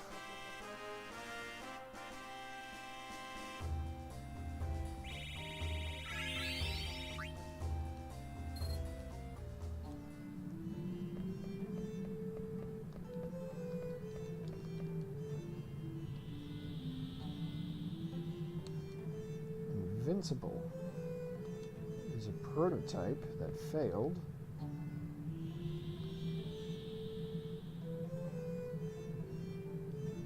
Or they had a prototype that failed, so there's an upgraded version running around now. Very interesting.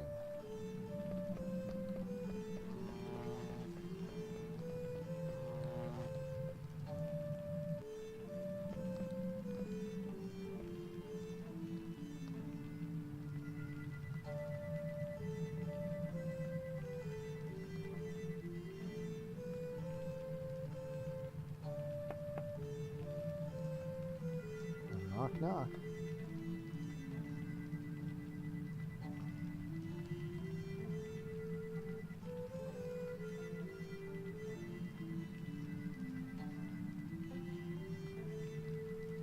So we've got a basic history here.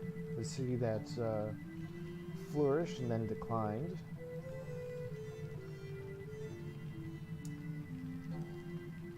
Cities all over Terra. Now, wait a second. This planet is called Gaia.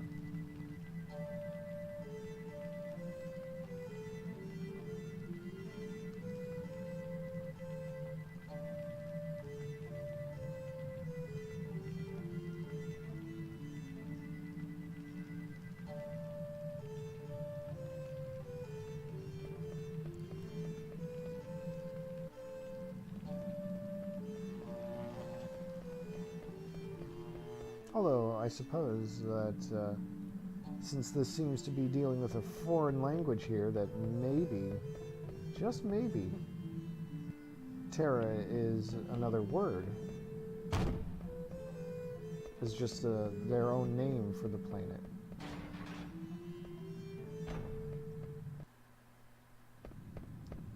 Who can say? I can say. and I won't say.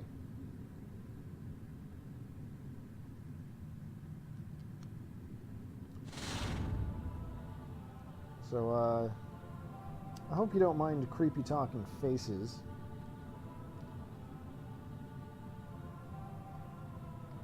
Built into walls.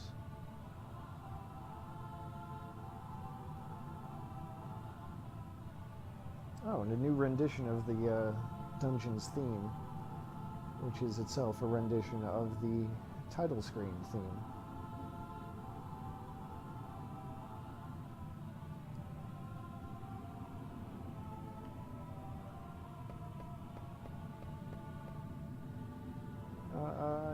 I'm just gonna hope that I didn't miss too much treasure.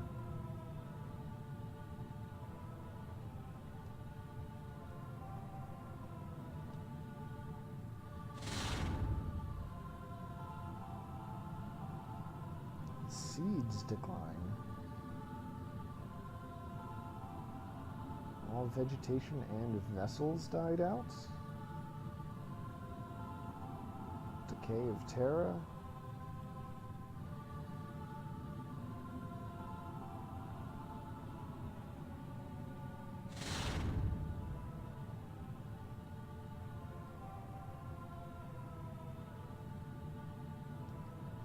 Resuscitation.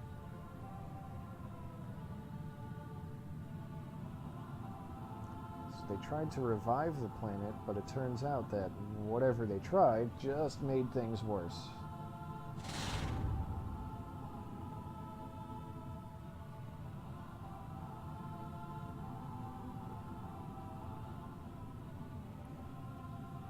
Flora and fauna were revived, but they're still in stasis.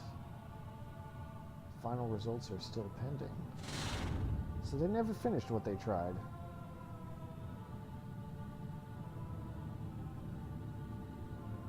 Or rather, what they tried has not concluded.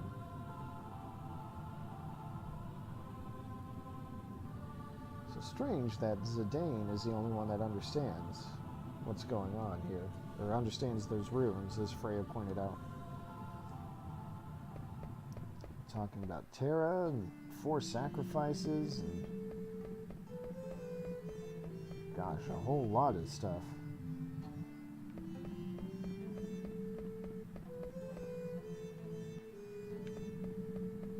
Oh, and a Moogle.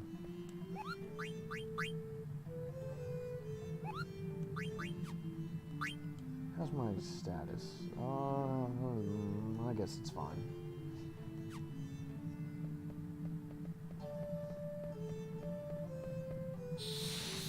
Treasure chest on the other side of the room, and it's annoying me that I have to walk all the way around. But oh well.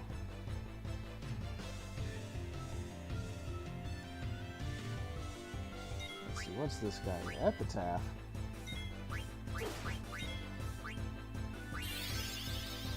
Oh no.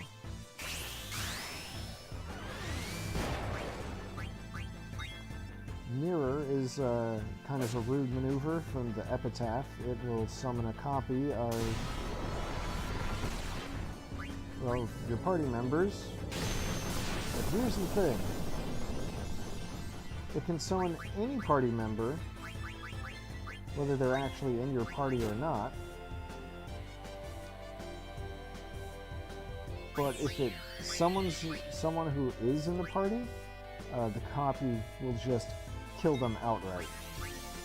And you saw that there, quad 9 damage. That was not a fluke.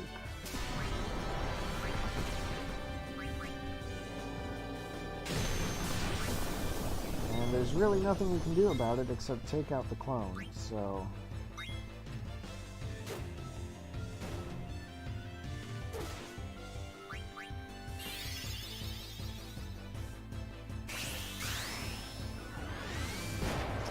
Zidane. Okay, you know what? We're just gonna take out the Epitaph here. Zidane's just gonna miss out on a bit of experience. It's fine.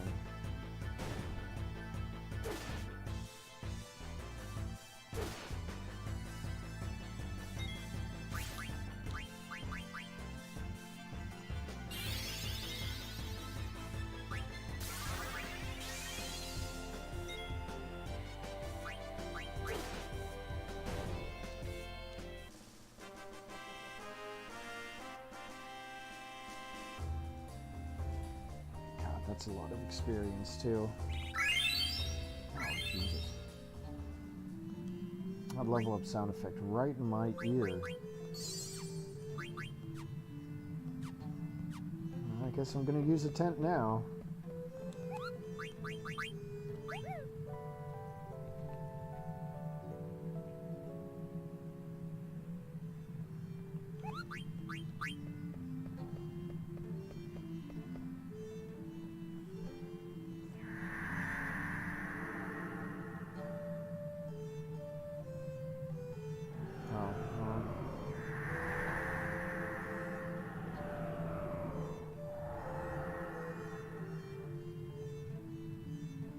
Well, isn't that interesting? Just overlaying two planets like that? I wonder what that could mean. Hey, Gaia gear. Okay.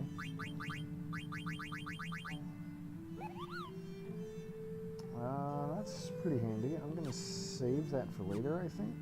So I can put it on here. I guess Quina could use a little extra magic. Or a little defense, excuse me.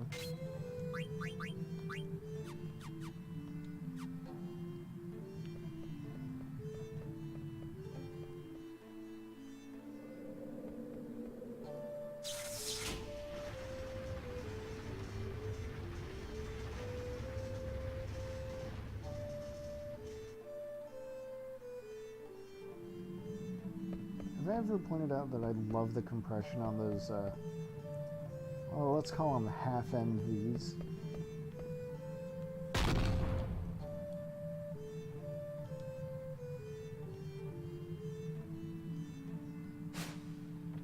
Alright, so before we can actually take our prize here, we've got a boss to fight.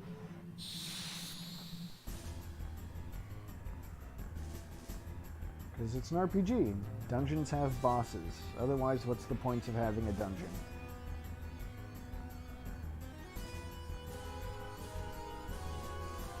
And it's not just any boss, it's a freaking airship?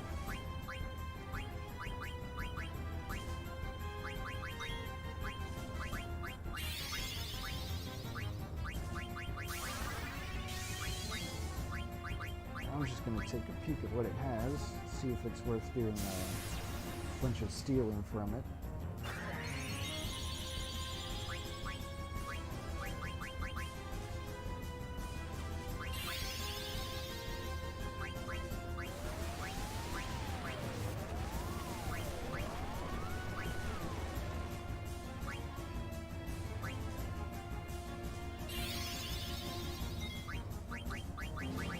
I don't like the fact that it's Holy Lance, Power Vest, Elixir. Oh, okay. I don't like the fact that that attack cast float on everyone.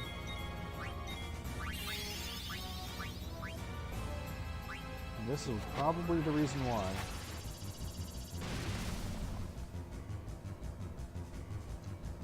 Well, I wish I had clear-headed on someone now.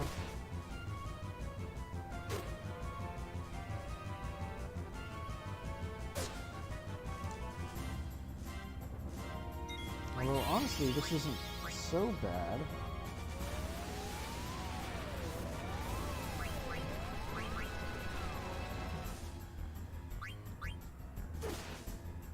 Oh, jeez.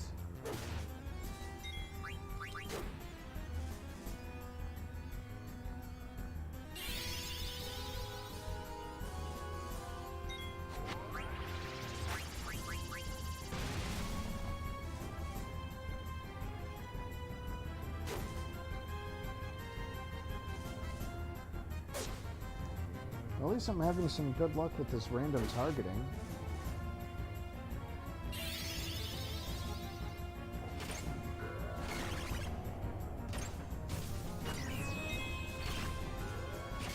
Oh my god, what sound effect is that even supposed to be?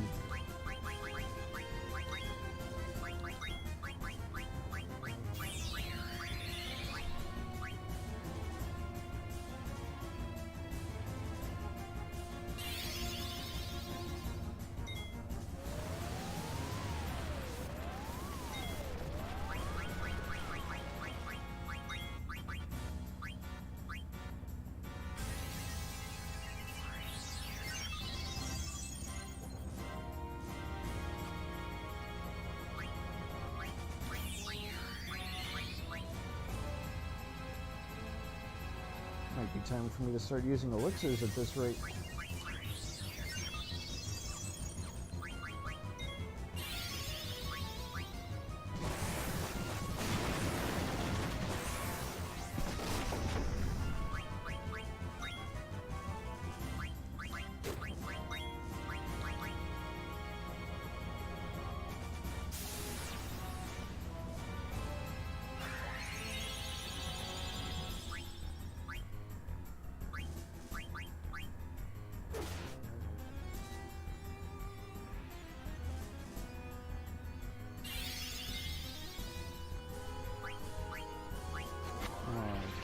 Is that the last thing I needed?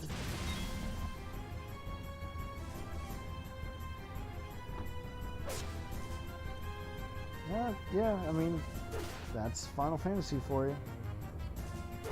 Just whack the enemy with a stick.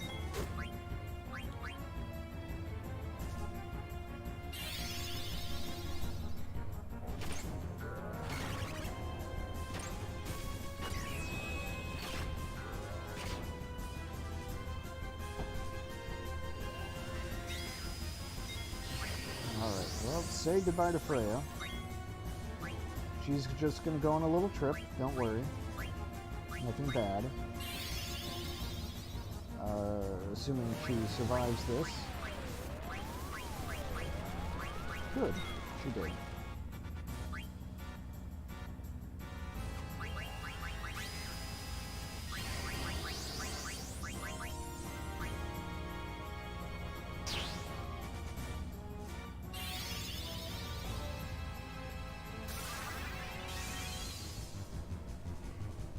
I didn't realize I had so many elixirs on hand, though. Wow.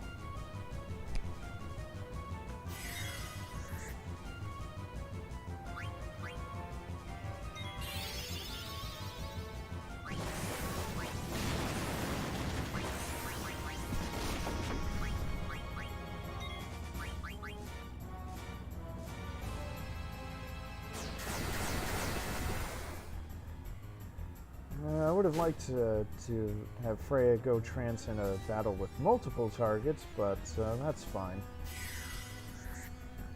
There's still something cool conceptually about showering the battlefield in a hail of spears.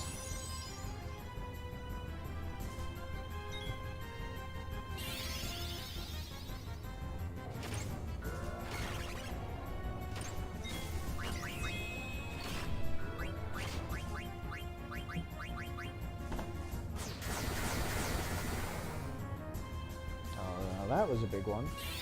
I don't know what the difference was, but I'll take it.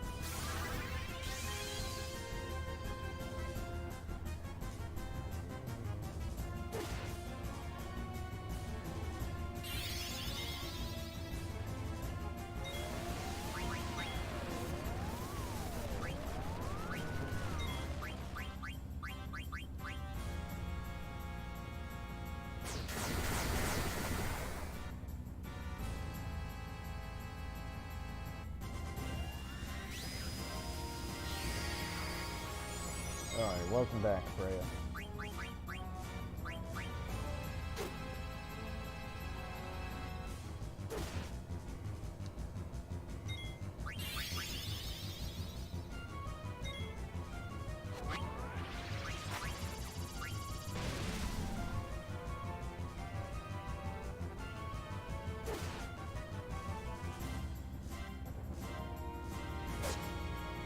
Ooh, Zidane, please.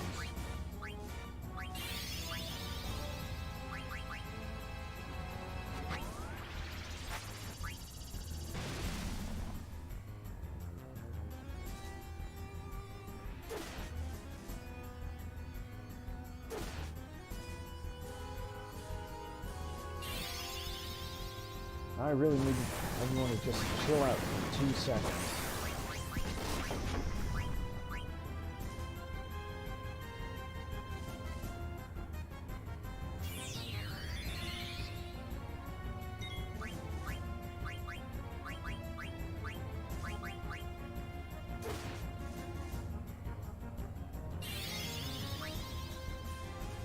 Oh my god.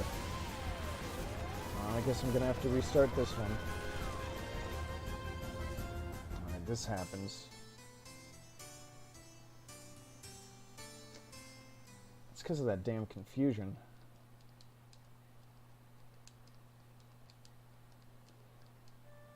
Alright, so I want to continue. Alright. Alright, Fig. Turn master abilities on.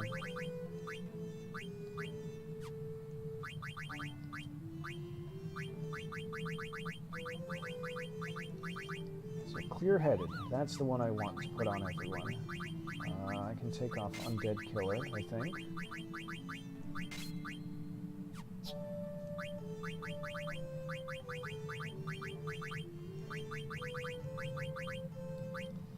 I haven't seen any blindness in this case, so let's take that off. You know what? I'll leave. Yeah, I'll leave Quina on without it, just because it's not a big deal. Devil Killer.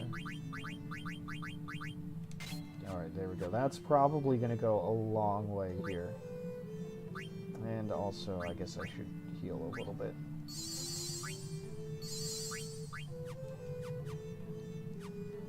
That should be fine. Alright.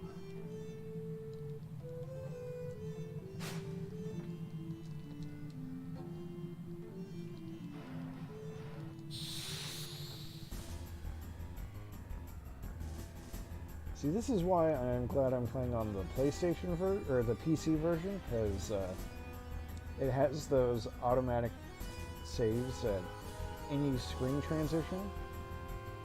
And just before battles too, so you get a chance to like go back and regroup and try again. Sure would suck if I didn't have that.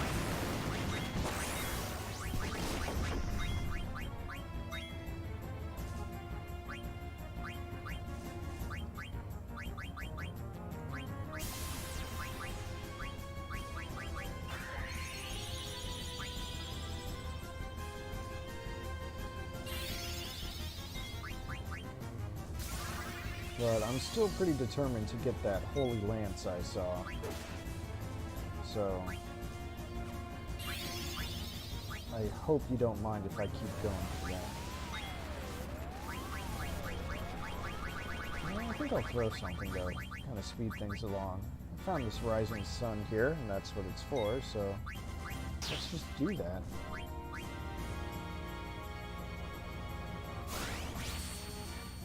That was a nice chunk of damage.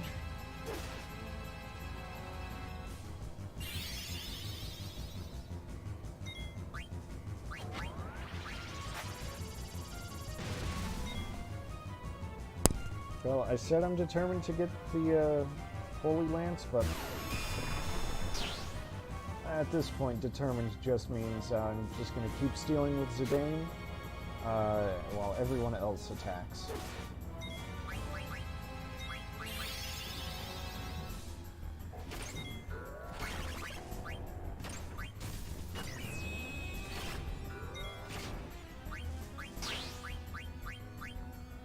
I'd hate to get owned again.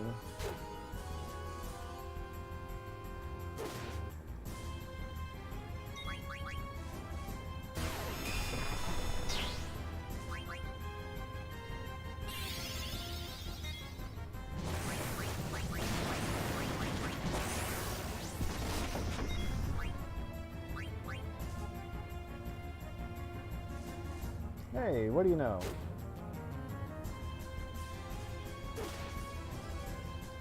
That Power Vest might be fun, but not fun enough for me to take Zidane off of damage duty.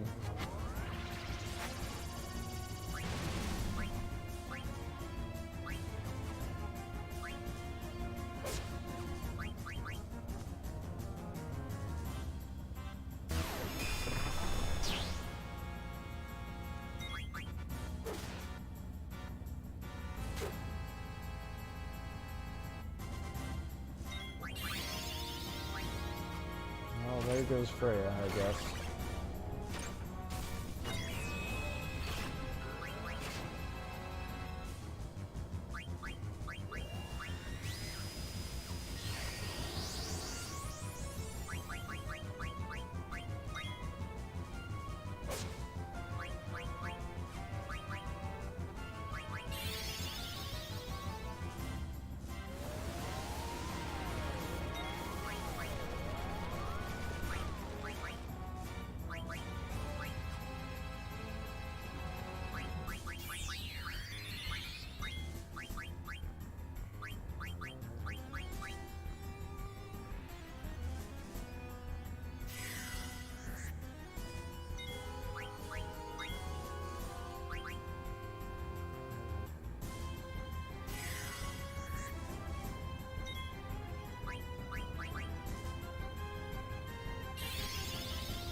God, see just how much nicer this battle is now?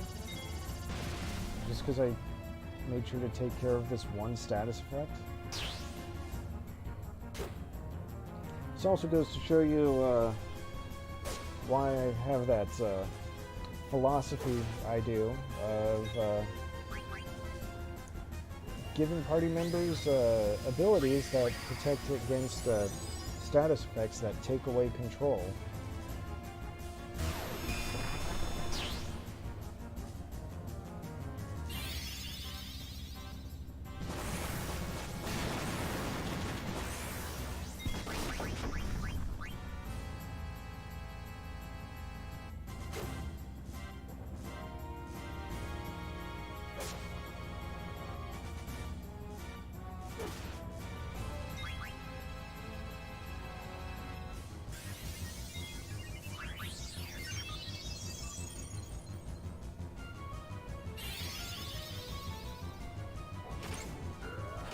I'll put Freya in the trance. That's fine. Put regen back on everyone.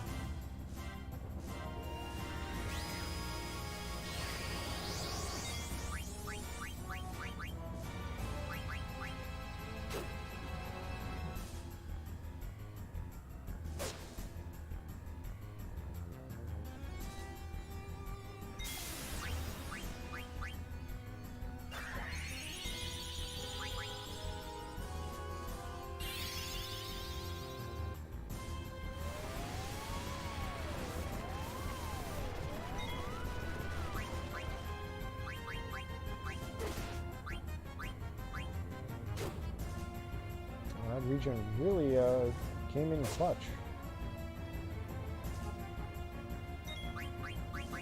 Kept Corona alive for a little bit at least. Sorry, I need that.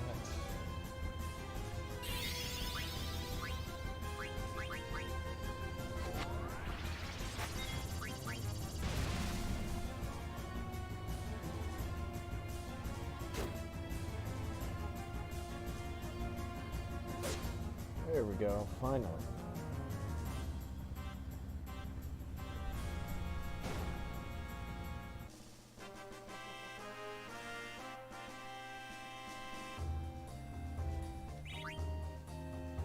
Man, we got a pumice piece out of it.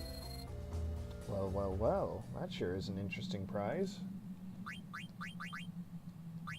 Let's take a look at the Holy Lance, though. Ooh, that's a big jump in damage.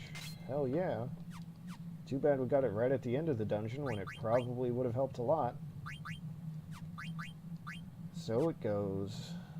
I do want to take a look at what Dragon's Quest does, though. Dragon's Crest. Come on, let me...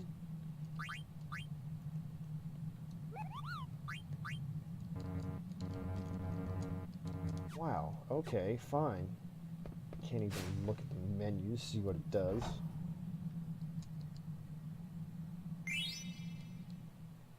Alright, so we've got the Gullig Stone.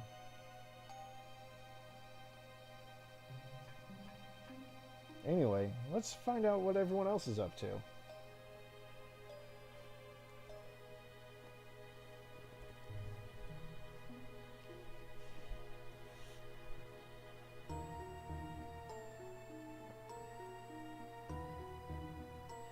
Did who die? Did I die? No. I mean, yeah, but it's fine.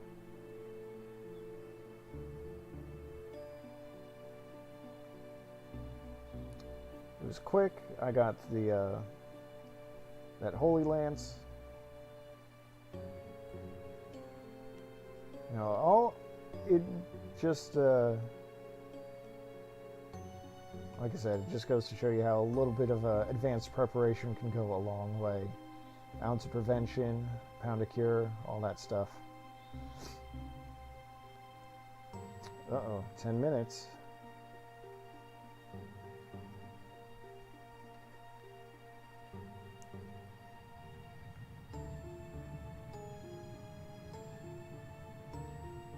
Kuja, stop that. Alright.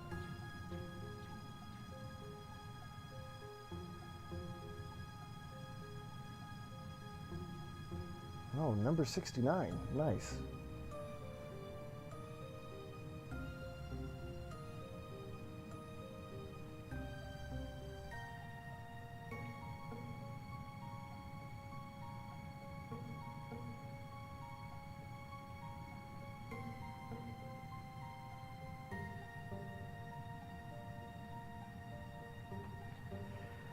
All right, turn them all on.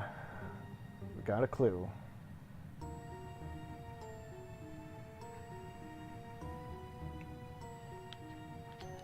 Surprise! We get to play as Sid.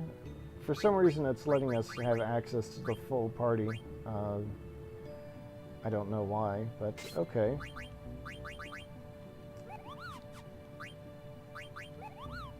Diamond Sword doesn't do anything fancy. Okay.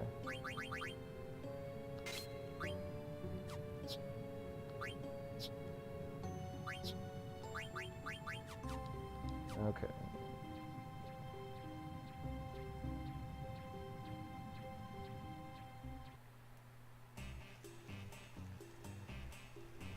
Alright, so we've got 6 minutes to get to that hourglass with the red sand in the background. So, how do you feel about playing red light, green light?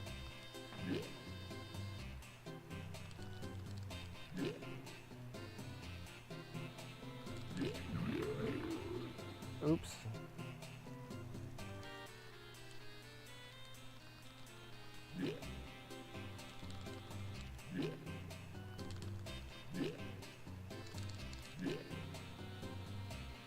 So every time you press the button, you move a tiny little bit.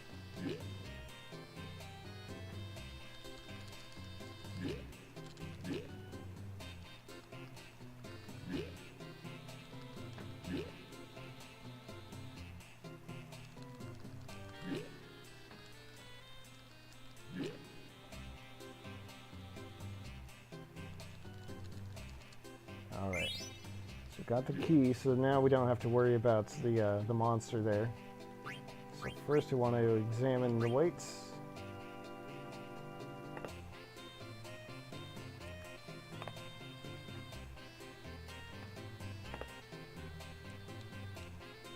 So wood, clay, I believe that one's going to be stone.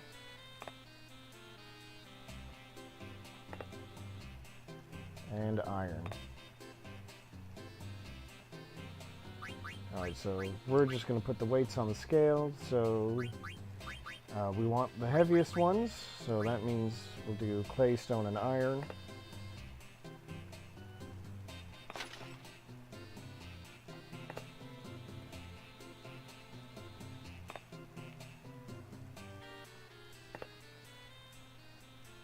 See, it's a simple little logic puzzle, but essentially we want to keep put the one side as light as possible, so Sid has a way to hop up to the hourglass.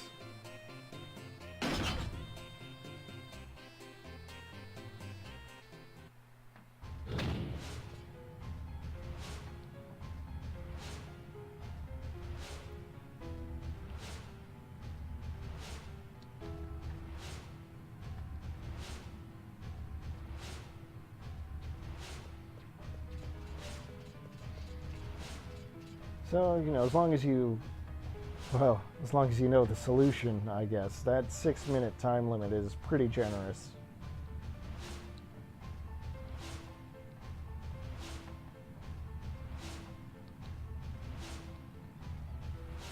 Alright, so we've got another dungeon to worry about.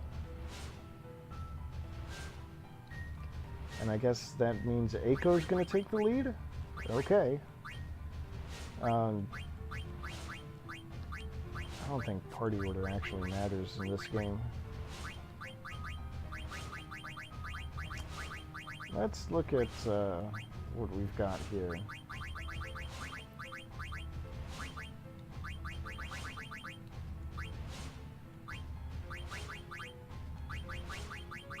I feel like some of these would be important to have on, but I'm not sure which ones. No, alert would be good.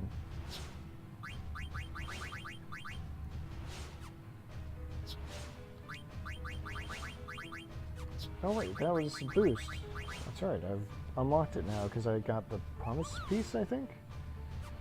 Always get the full version of summons when you use it. And I think there's another mechanic to it that's based on how many of a stone you have, but I might be misremembering. Alright, I guess that's fine. I already did this. What am I doing? Oh. Take a peek at the promise piece that I found. Yeah, it only teaches boost. But this other thing there absorbs holy and shadow elemental attacks. That's fun. That was actually a key component of one of my strategies when I first played this game. And I also want to take a peek at charge. Makes all near-death party members attack. So that's a free attack for everyone, if you're into that kind of thing. Anyway, let's go dungeoneering. Through the Desert Palace.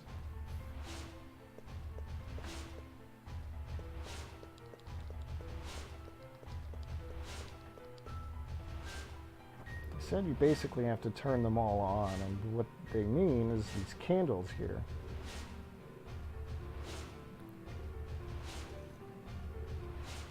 Turn on the candles,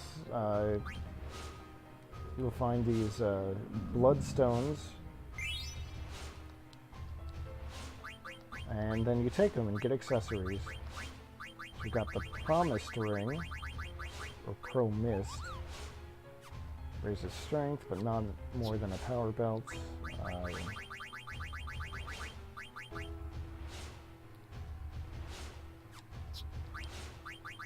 Does anyone get anything out of it? Magdalene, no. Alright. So, that skill does exactly what it says. It nullifies magic elements. Actually, wait. That's still kind of vague. Did anyone get absorb MP out of it, though? No, I guess not. Anyway, the more of those bloodstones that you can find, path will open when the lamp is lit.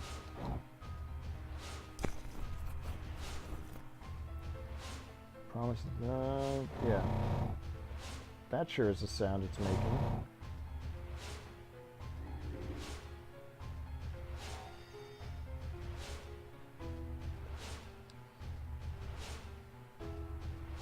Hide the light with your hand.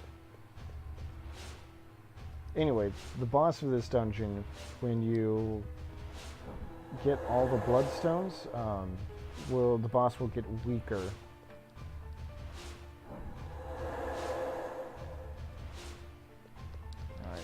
What is turning all these on do? It's kind of like the Warring Triad, yeah. Nice connection there, Tia. Well, they're three statues, and they interact in ways.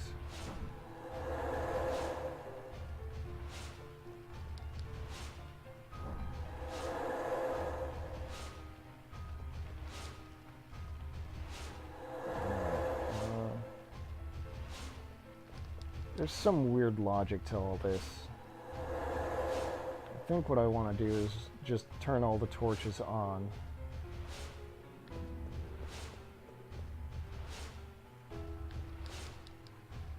So this one, or, okay. And what if I do, can I turn this one on? I guess not. Oh, shit.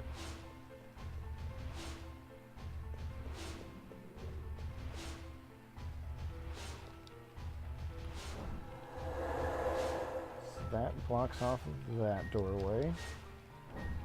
That gets rid of that one. Oh, there are torches over there that I missed in the middle.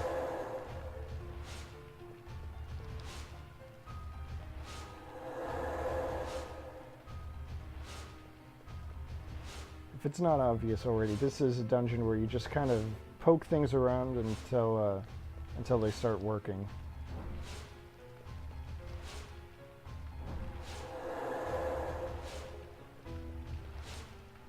Alright, so I can turn this back on.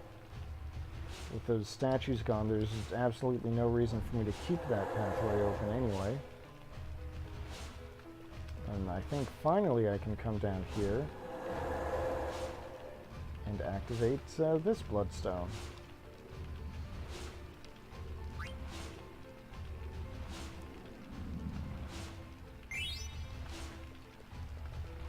Alright, so the anklet isn't anything new, but the important thing is that that's one puzzle dealt with. Another way that's the boss will be weakened.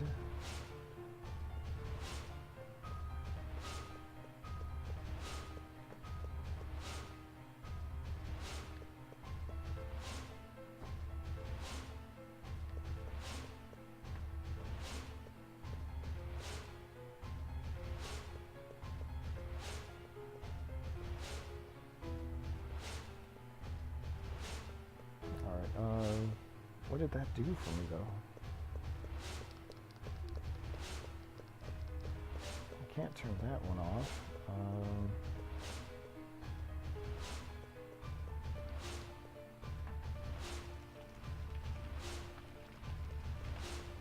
Did I miss a door? Oh, I did miss a doorway out of here. I don't know if it was always open, but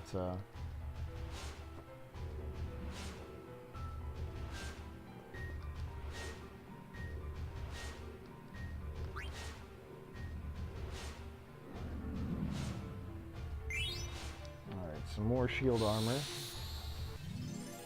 See, I knew I wanted to save some for Steiner. I didn't think I would actually get it, though.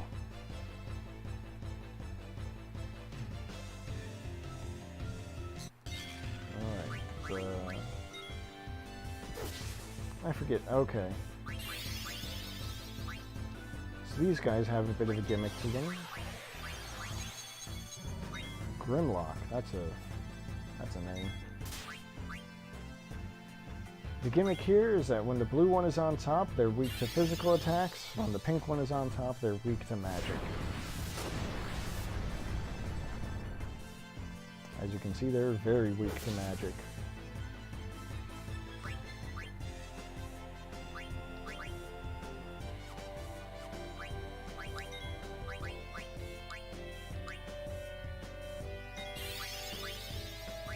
Wait, did I just do it backwards? Oh, I fucked up. I completely fucked up.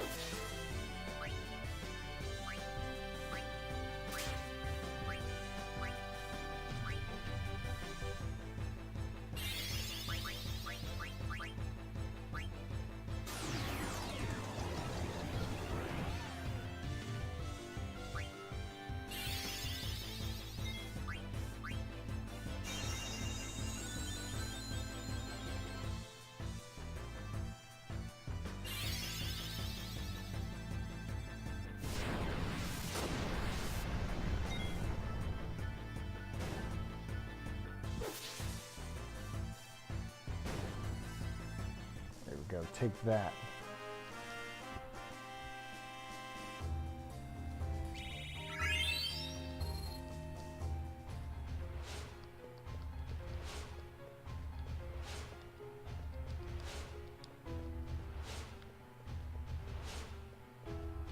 Oh, that's not a doorway out? Okay. I guess that archway is to show the inn. Light that one up.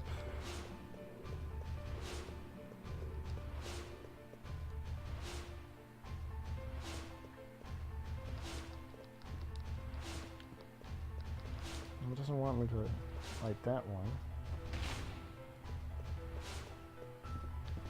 This one, when you light things up, it kind of rearranges the doorway, or the stairway.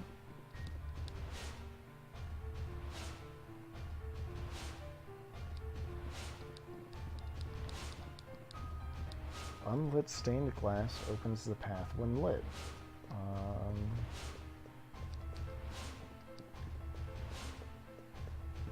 Okay. Guess that means go here.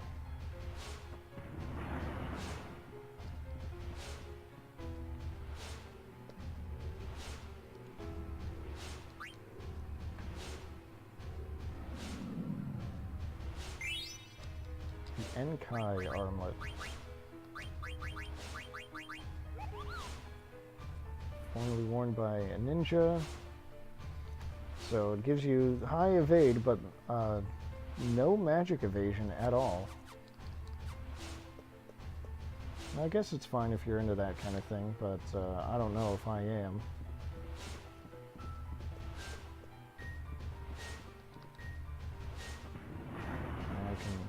That's the trick.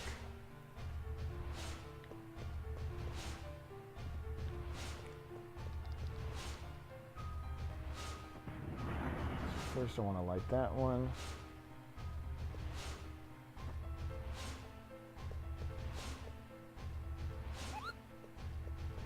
That was the sound a Moogle makes. There we go. An illusory wall.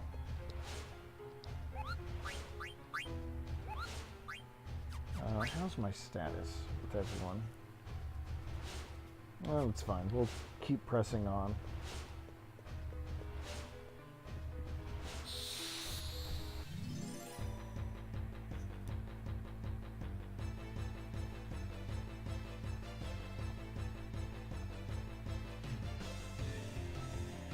What the hell is this? A mind flayer?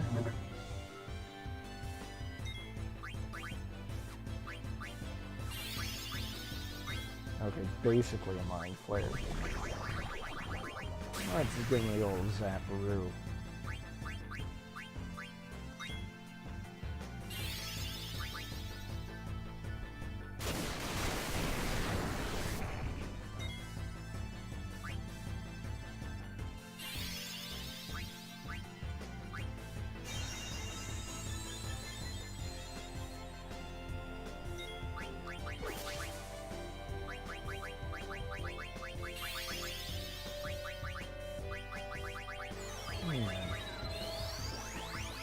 Why don't we throw some water at it? Let's see how it likes that.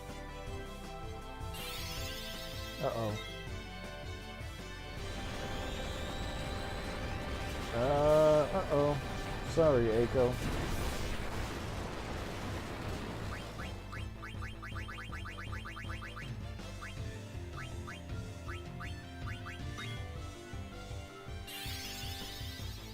See, that was that heat status effect that I've complained about before.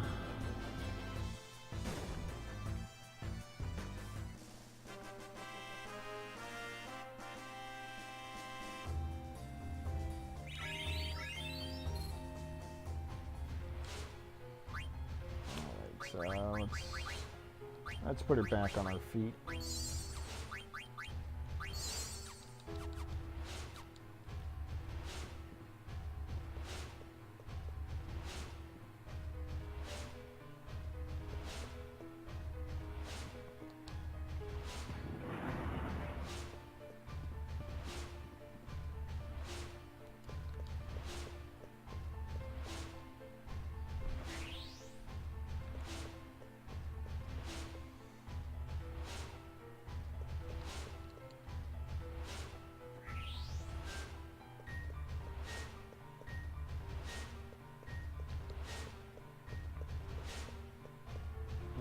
Am I missing another pathway?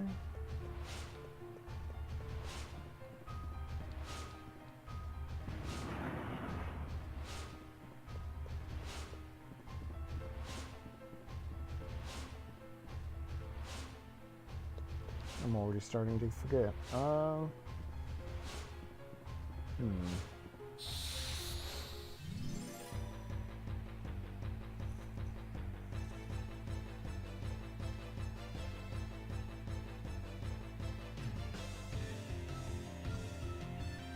it's a coral, or however you pronounce it.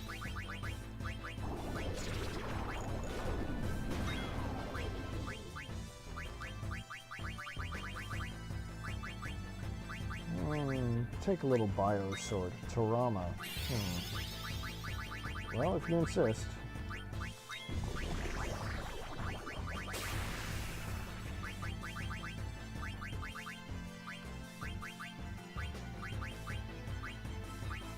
I bet these things have high MP, so let's use Osmos.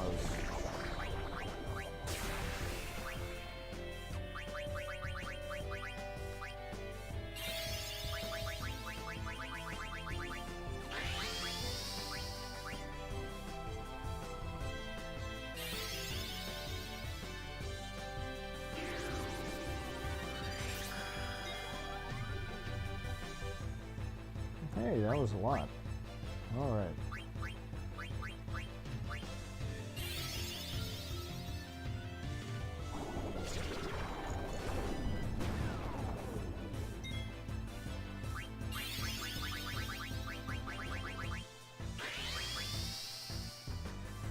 Joke's on you, motherfucker. Can't poison what's already poisoned.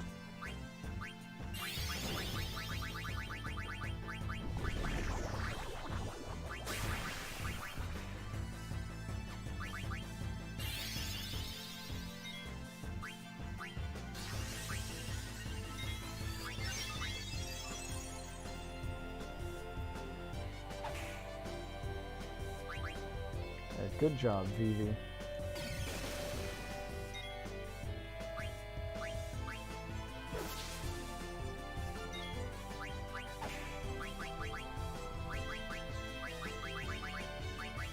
Oh, you know what? I just realized the healing rod has an automatic healer effect on.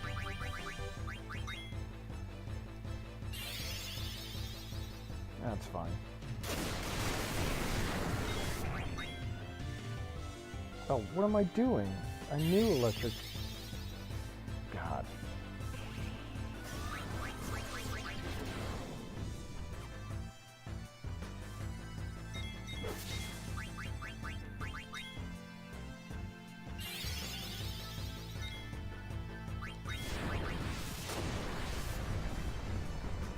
All right, there we go.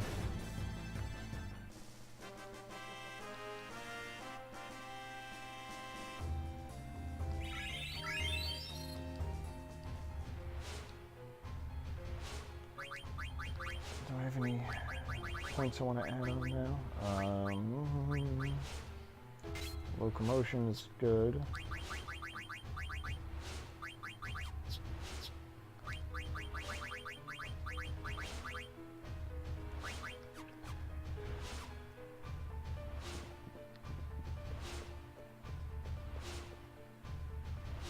Is there something back this way? No, doesn't feel like it.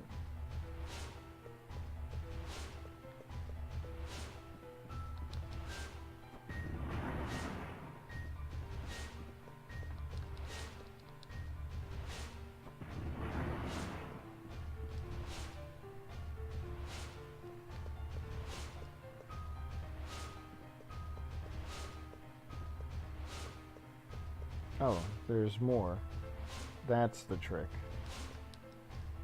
Possible from the underworld. What does this mean?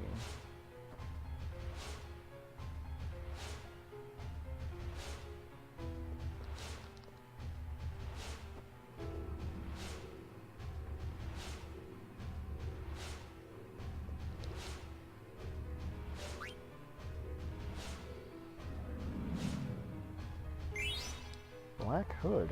That's fun.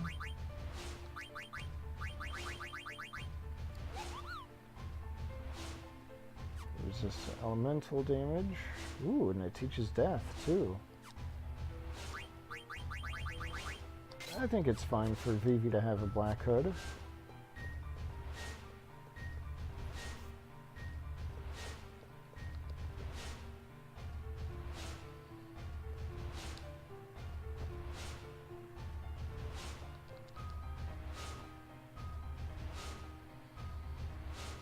remember that there's a trick to creating a pathway here.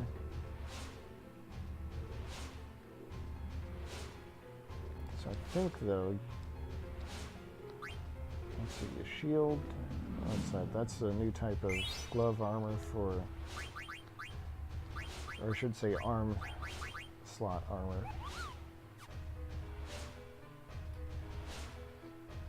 Yeah, we'll put that on.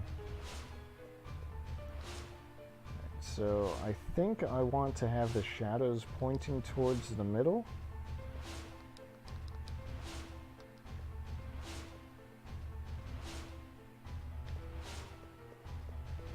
It's either pointing towards the middle or away from the middle.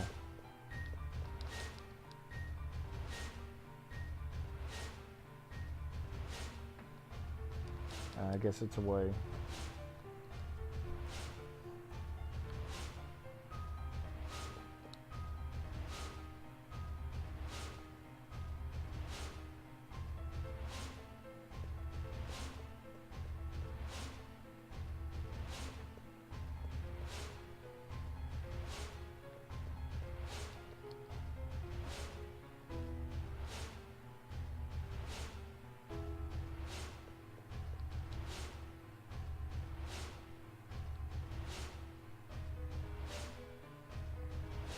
Or not?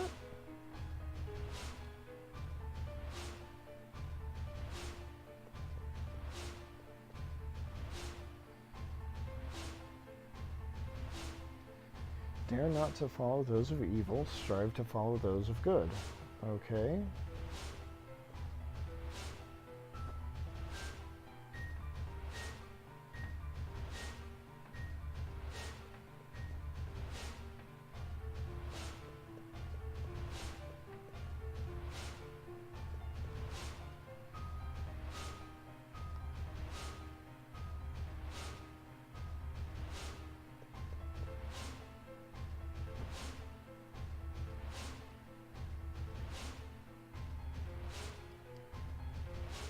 Now I'm just all kinds of confused. That's not a great hint at all.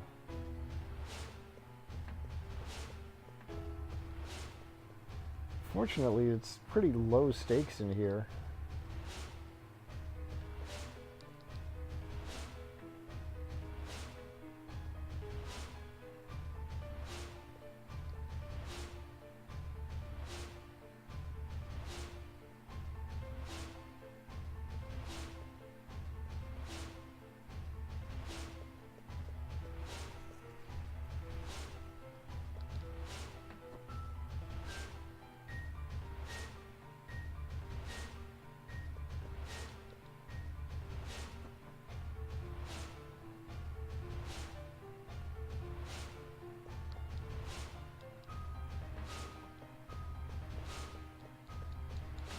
I wish there were some better clues, though.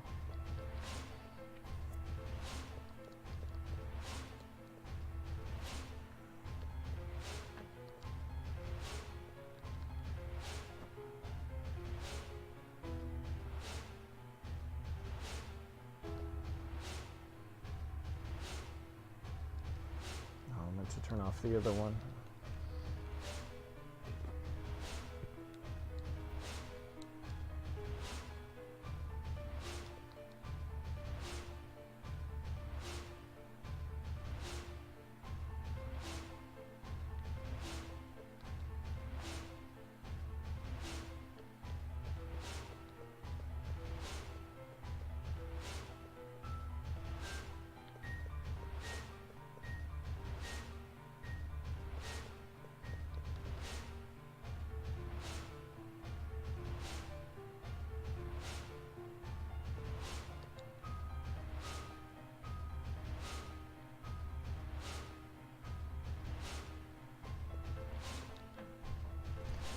Alright, I'm getting tired of fumbling around here. I guess I'm going to try to look this up real quick.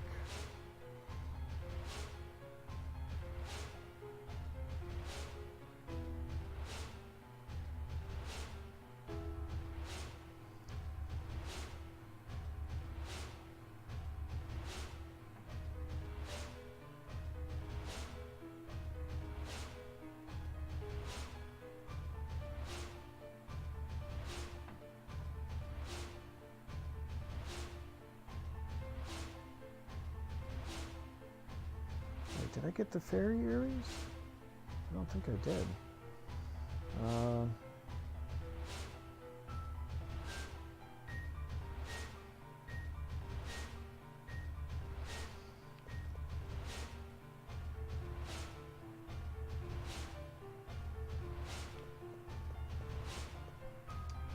I'm gonna head back real quick because I might have missed a treasure.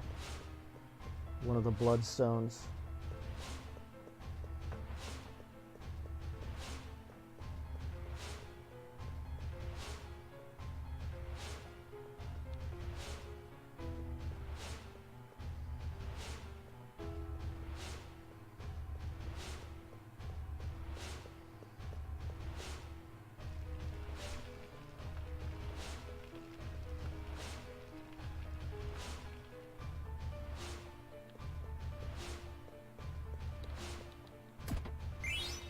Oh, they were in a treasure chest that I somehow didn't see, that's all.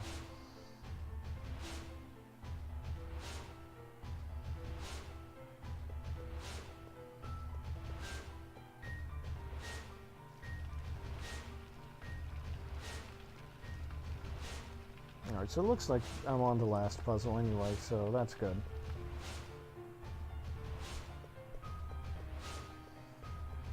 And I guess there's one last permutation of candles that I hadn't tried.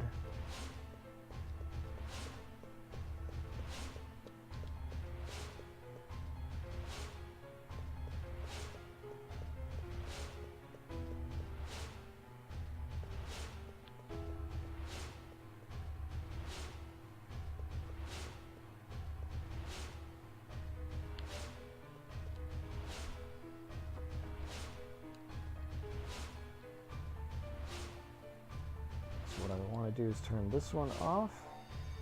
Yeah, I don't know why that didn't work. Hey Roz, thank you for joining us. This section of the game is kind of easy to forget, just because the puzzles don't have great clues, and a lot of it's just kind of pushing random buttons to see what happens. But we did it. Pushed all the buttons.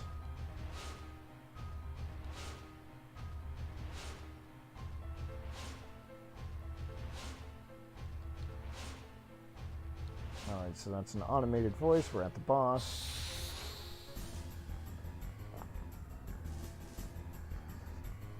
Ah, okay. So this would be after the attack on Alexandria. We found out that the black mages from the Black Mage Village have gone with Kuja. So we went after him.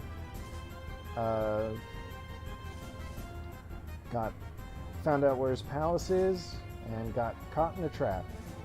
So while Zidane is off at the dungeon that prevents all magic from being used, everyone else is here, busting out of Kuja's palace. So that's about where we are. All those messages were because, well, we took away all of the boss's buffs. So now he's going to be easy peasy. Or it, rather. Because I guess it's just an automated tablet thingy.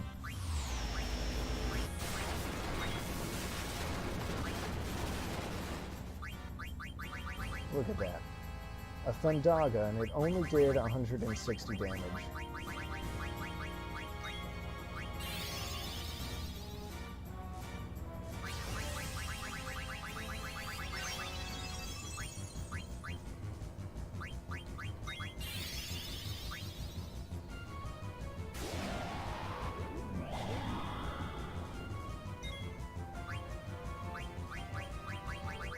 Speaking of bosses, let's try to summon Leviathan.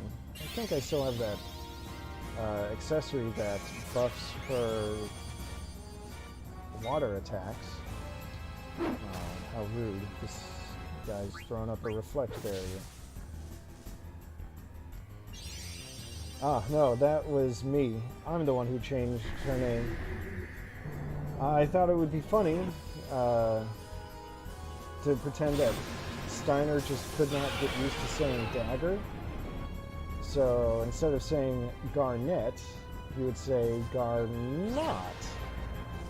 That would be her alias.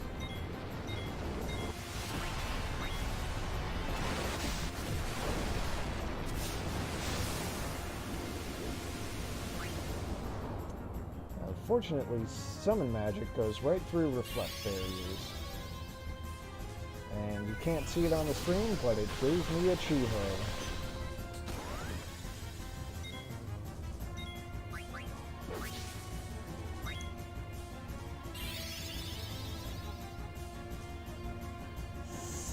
Dare I ask what joke you would make, Roz?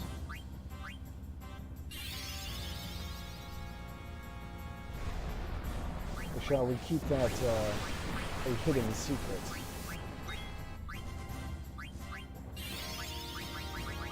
What? That reflect went away real fast, now that I think about it.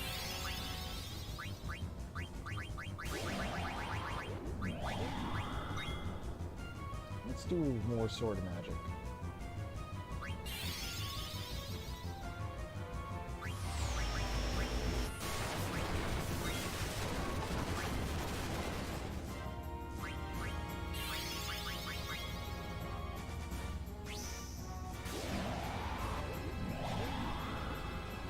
Ah, there we go. I think that was actually weaker. Ah. Well, there aren't enough characters for that.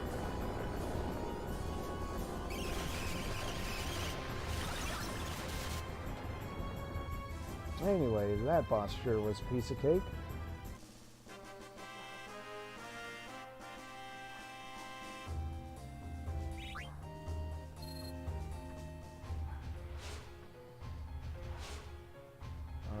So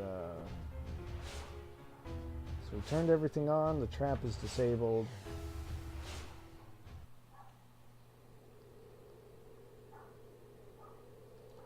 Zidane is back. No rest for the wicked. Money don't grow on trees. Got bills to pay, got mouths to feed. Ain't nothing in this world free.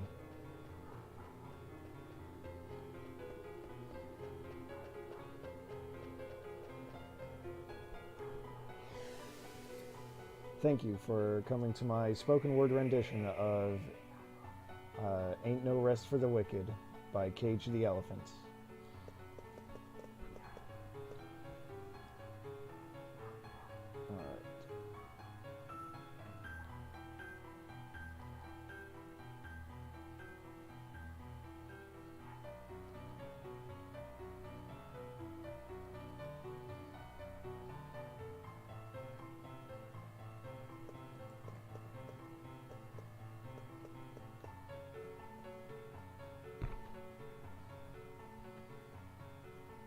So it's probably not a good idea to go one-on-one with Kuja, but, well, we don't really have any other choice.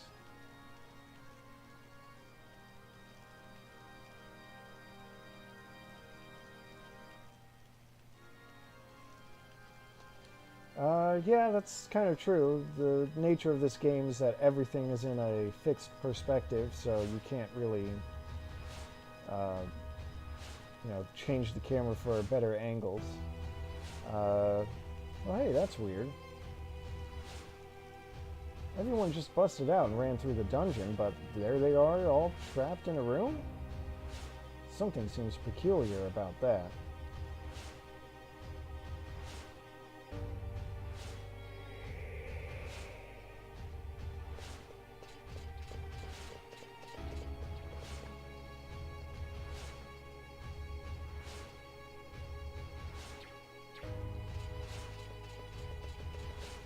Oh, poor Sid. He was about to say, "It was me. I'm the one who busted everyone out. I'm the great jailbreaker." But, there's no time. Oh, poor Eiko.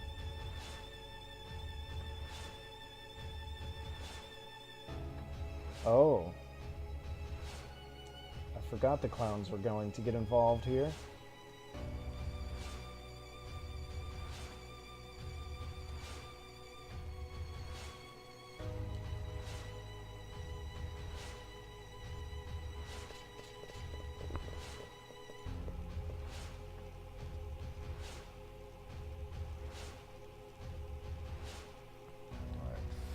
Fakes.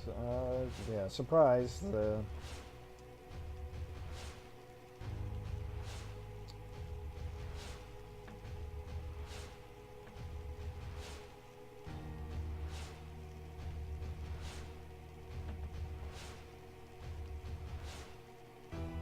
Right, kind of a different frog. But still a frog that used to be human, so... Hey. Give that back. I didn't hand it over.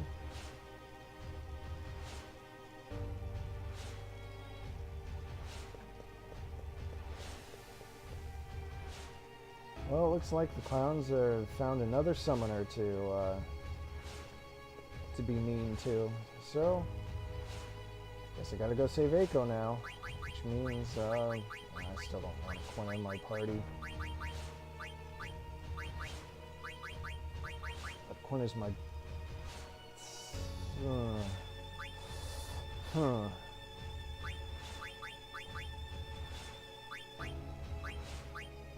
I don't like this at all.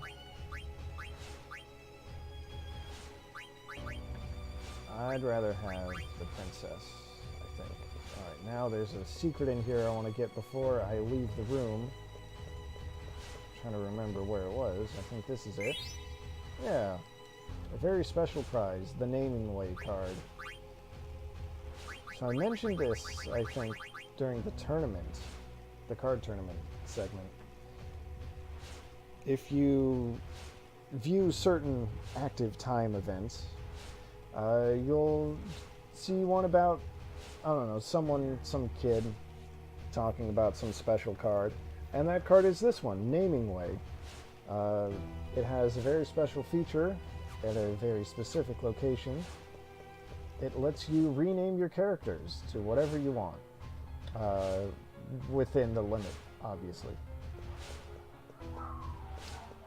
Alright, so let's see, that's way back. Yeah, the card game is just a bunch of arcane magic, and it's not worth figuring out. The only time it's ever worth it is if you're trying to get the Naming Way card through the tournament. Oh, are the dogs that loud? Yeah, that would be Dante in the background there. But I'm gonna just close the door real quick.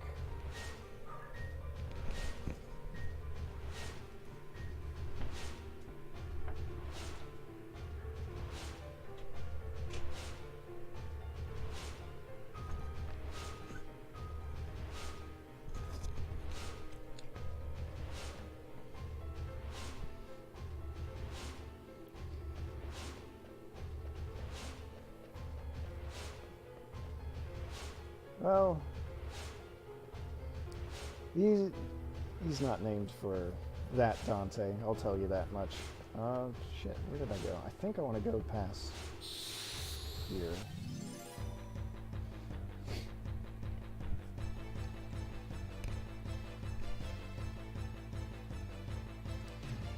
I guess I can tell you the brief story of how I came to get Dante, the dog. The short version is, I had a super shitty roommate one time. It was not the same as the other shitty roommate I mentioned. Well, we weren't supposed to have dogs at our apartment. And then suddenly, one day, like right after New Year's, I'm just chilling in my bedroom, and suddenly the door opens and there's a little puppy head poking its way through. And it turns out it was from, well, my shitty roommate, who just suddenly brought home a dog. And he told me that No, I never roomed with him. Anyway, this roommate told me that he was watching it for a friend, just for a little while. You know, just like a couple days or whatever. So I thought, well, you know, that's not too bad. I told him, that's fine, but you got to be the one to take care of the dog, because, I mean, you brought him home, you didn't ask any of us. It's all on you. And he's like, yeah, okay, fine, whatever. Yes, this was at UC Davis, where I went to college and did not finish.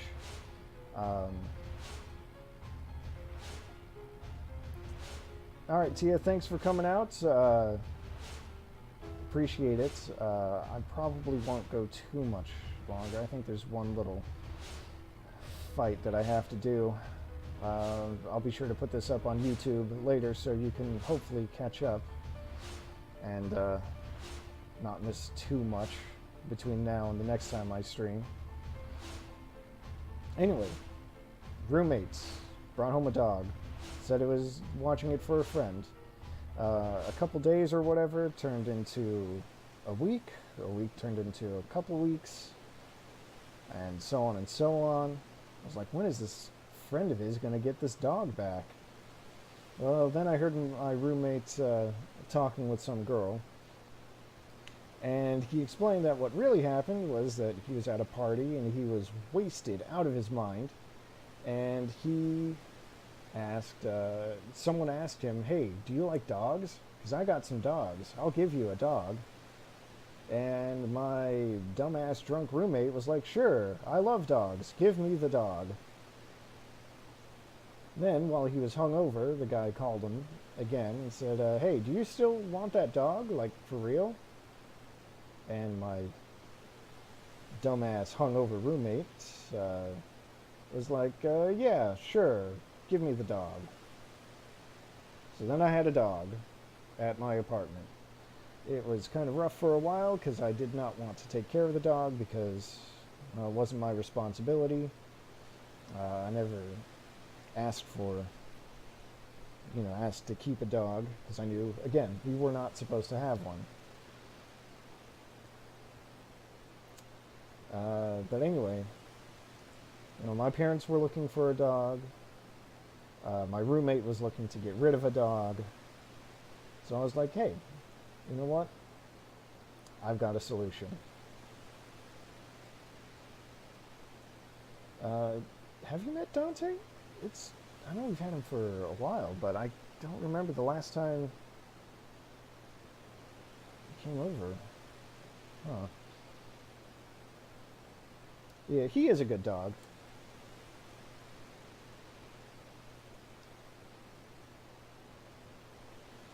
So anyway, called my parents. Yeah, I guess. I'm just trying to think, because I got Dante in like 2011. So like 7, almost 8 years ago. I mean, I know obviously we go back longer than that. I just couldn't remember if you'd been over in that time. Oh well, not terribly important.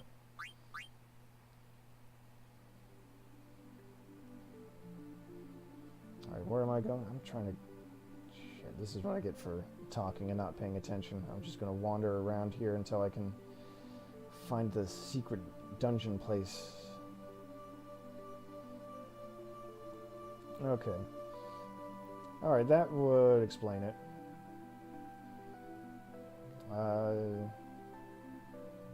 Yeah, oh, one other detail that I should mention about Shitty Roommate, though. He actually had the audacity to demand some kind of payment from my dad for taking this dog off of his hands. Like, oh, I bought him food and stuff, and whatever. Like, shut up, man. You've got no room to negotiate here, is what I wanted to say. didn't. I intervened. I intervened a little.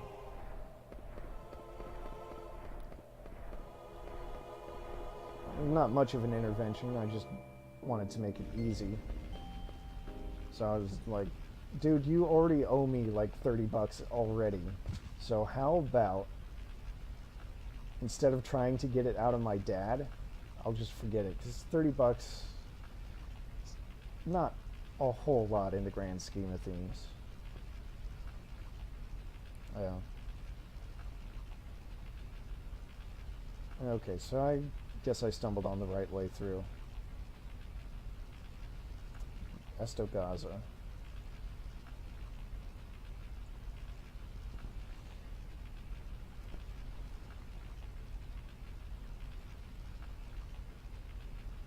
Wow.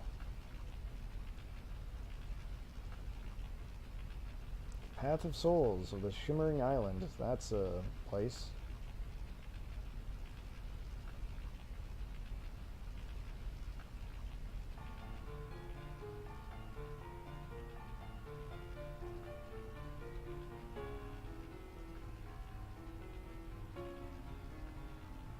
Okay, you know, I thought there was going to be a fight here, but I guess I got ahead of myself. I guess it makes sense. Mount Gullug. That would be the place to take the Gullug Stone.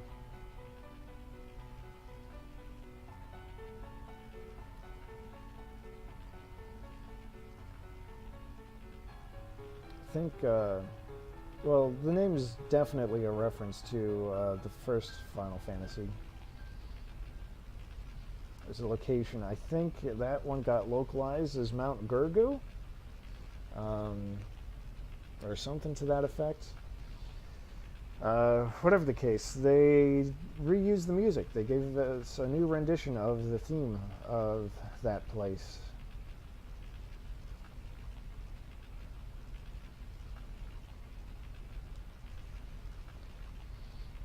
Alright, I think I'm going to do some shopping here. Vivi's got to be in the party. That's fine. Put Amaranth in.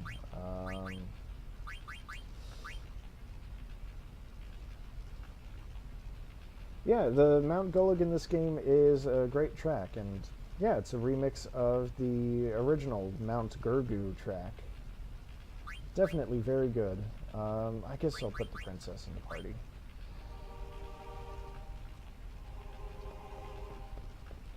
So Estogaza here is kind of a town. I mean, there's a place to buy stuff and rest up. Flame Saber is probably not going to be super great, but it also probably has an ability. I'm going to focus on things that are not upgrades, though. Yeah, no, you're right. This is not going to have Final Fantasy I's boss of Mount Gullug. Next, Hamelin is a flute. Octagon Rod, I think. What does that have? Well, whatever it has, I'm getting it. Zorlin Shape is not technically an upgrade, per se, but I will need it for fusion material later on.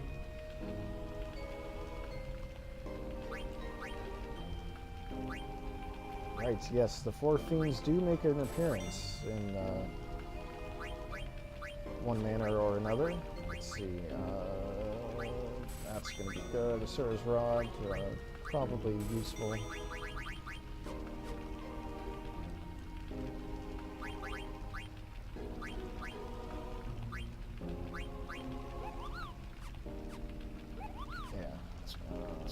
Does this even do anything? No.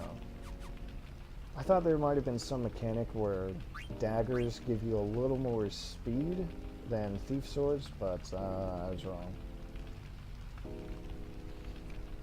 Yeah, you'd kind of think that the four fiends, at least the concept of the four fiends, would be a recurring theme, but they're only in the 3 games, as far as I can remember. I mean, it would be nice if they kind of went hand in hand with the 4 crystals that aren't always 4 in number. What am I doing?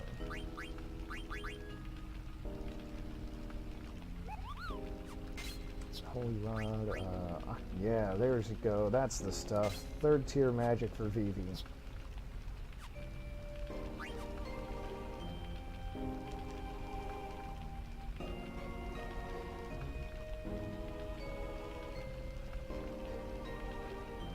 Now, let's see, how many times does Tiamat show up? I don't remember, but, Voices from the Path of Lost Souls. Free Wing Edge, I'll take it. What I'm looking for, though, is a save point. 1, 2,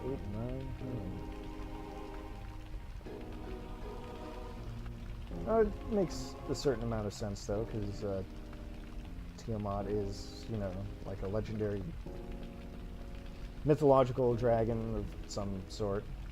Storms or something. I don't know. Honestly, mythology has always been kind of a weak point for me.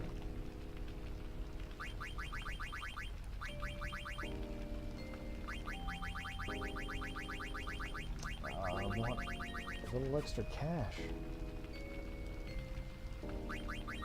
Wait. I'm really tempted to just do the Gil Max thing, but no. No, I'll restrain myself. Babylonian mythology, okay. So that's, let's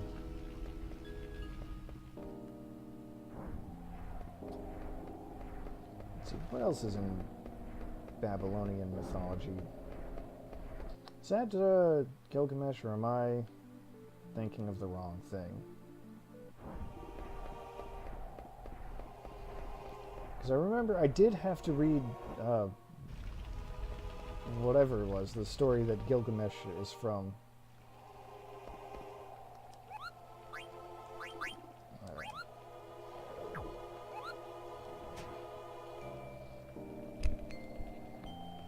Let's drop this save real quick.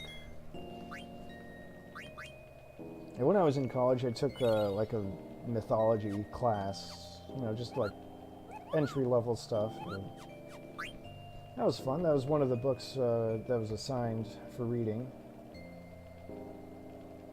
I remember he sure loved his friend Enkidu.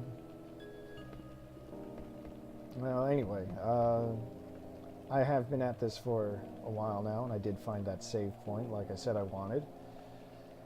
And I did go through a couple of dungeons here, so I think today, or I think that's going to be it for today. So I would like to thank everyone for coming out and checking out the stream. Right now, it looks like my next stream is going to be on Thursday. I'm going to have to double check my schedule here. Yeah, looking like a Thursday. Yeah, it was nice to see you too, Roz. And I'm giving shout-outs to Michael and Tia as well for showing up in chat. And I saw my viewer count fluctuate a little higher than 3, so thank you to everyone who tuned in and decided to just lurk for a little while. I appreciate you just the same. So yeah, I hope you all had fun, because I sure did. Next time we're going to go through Mount Gulag and have a fun time in a volcano. Alright, and until then, well, have a radical time. Was that a good sign-off? Oh well, doesn't matter. See ya!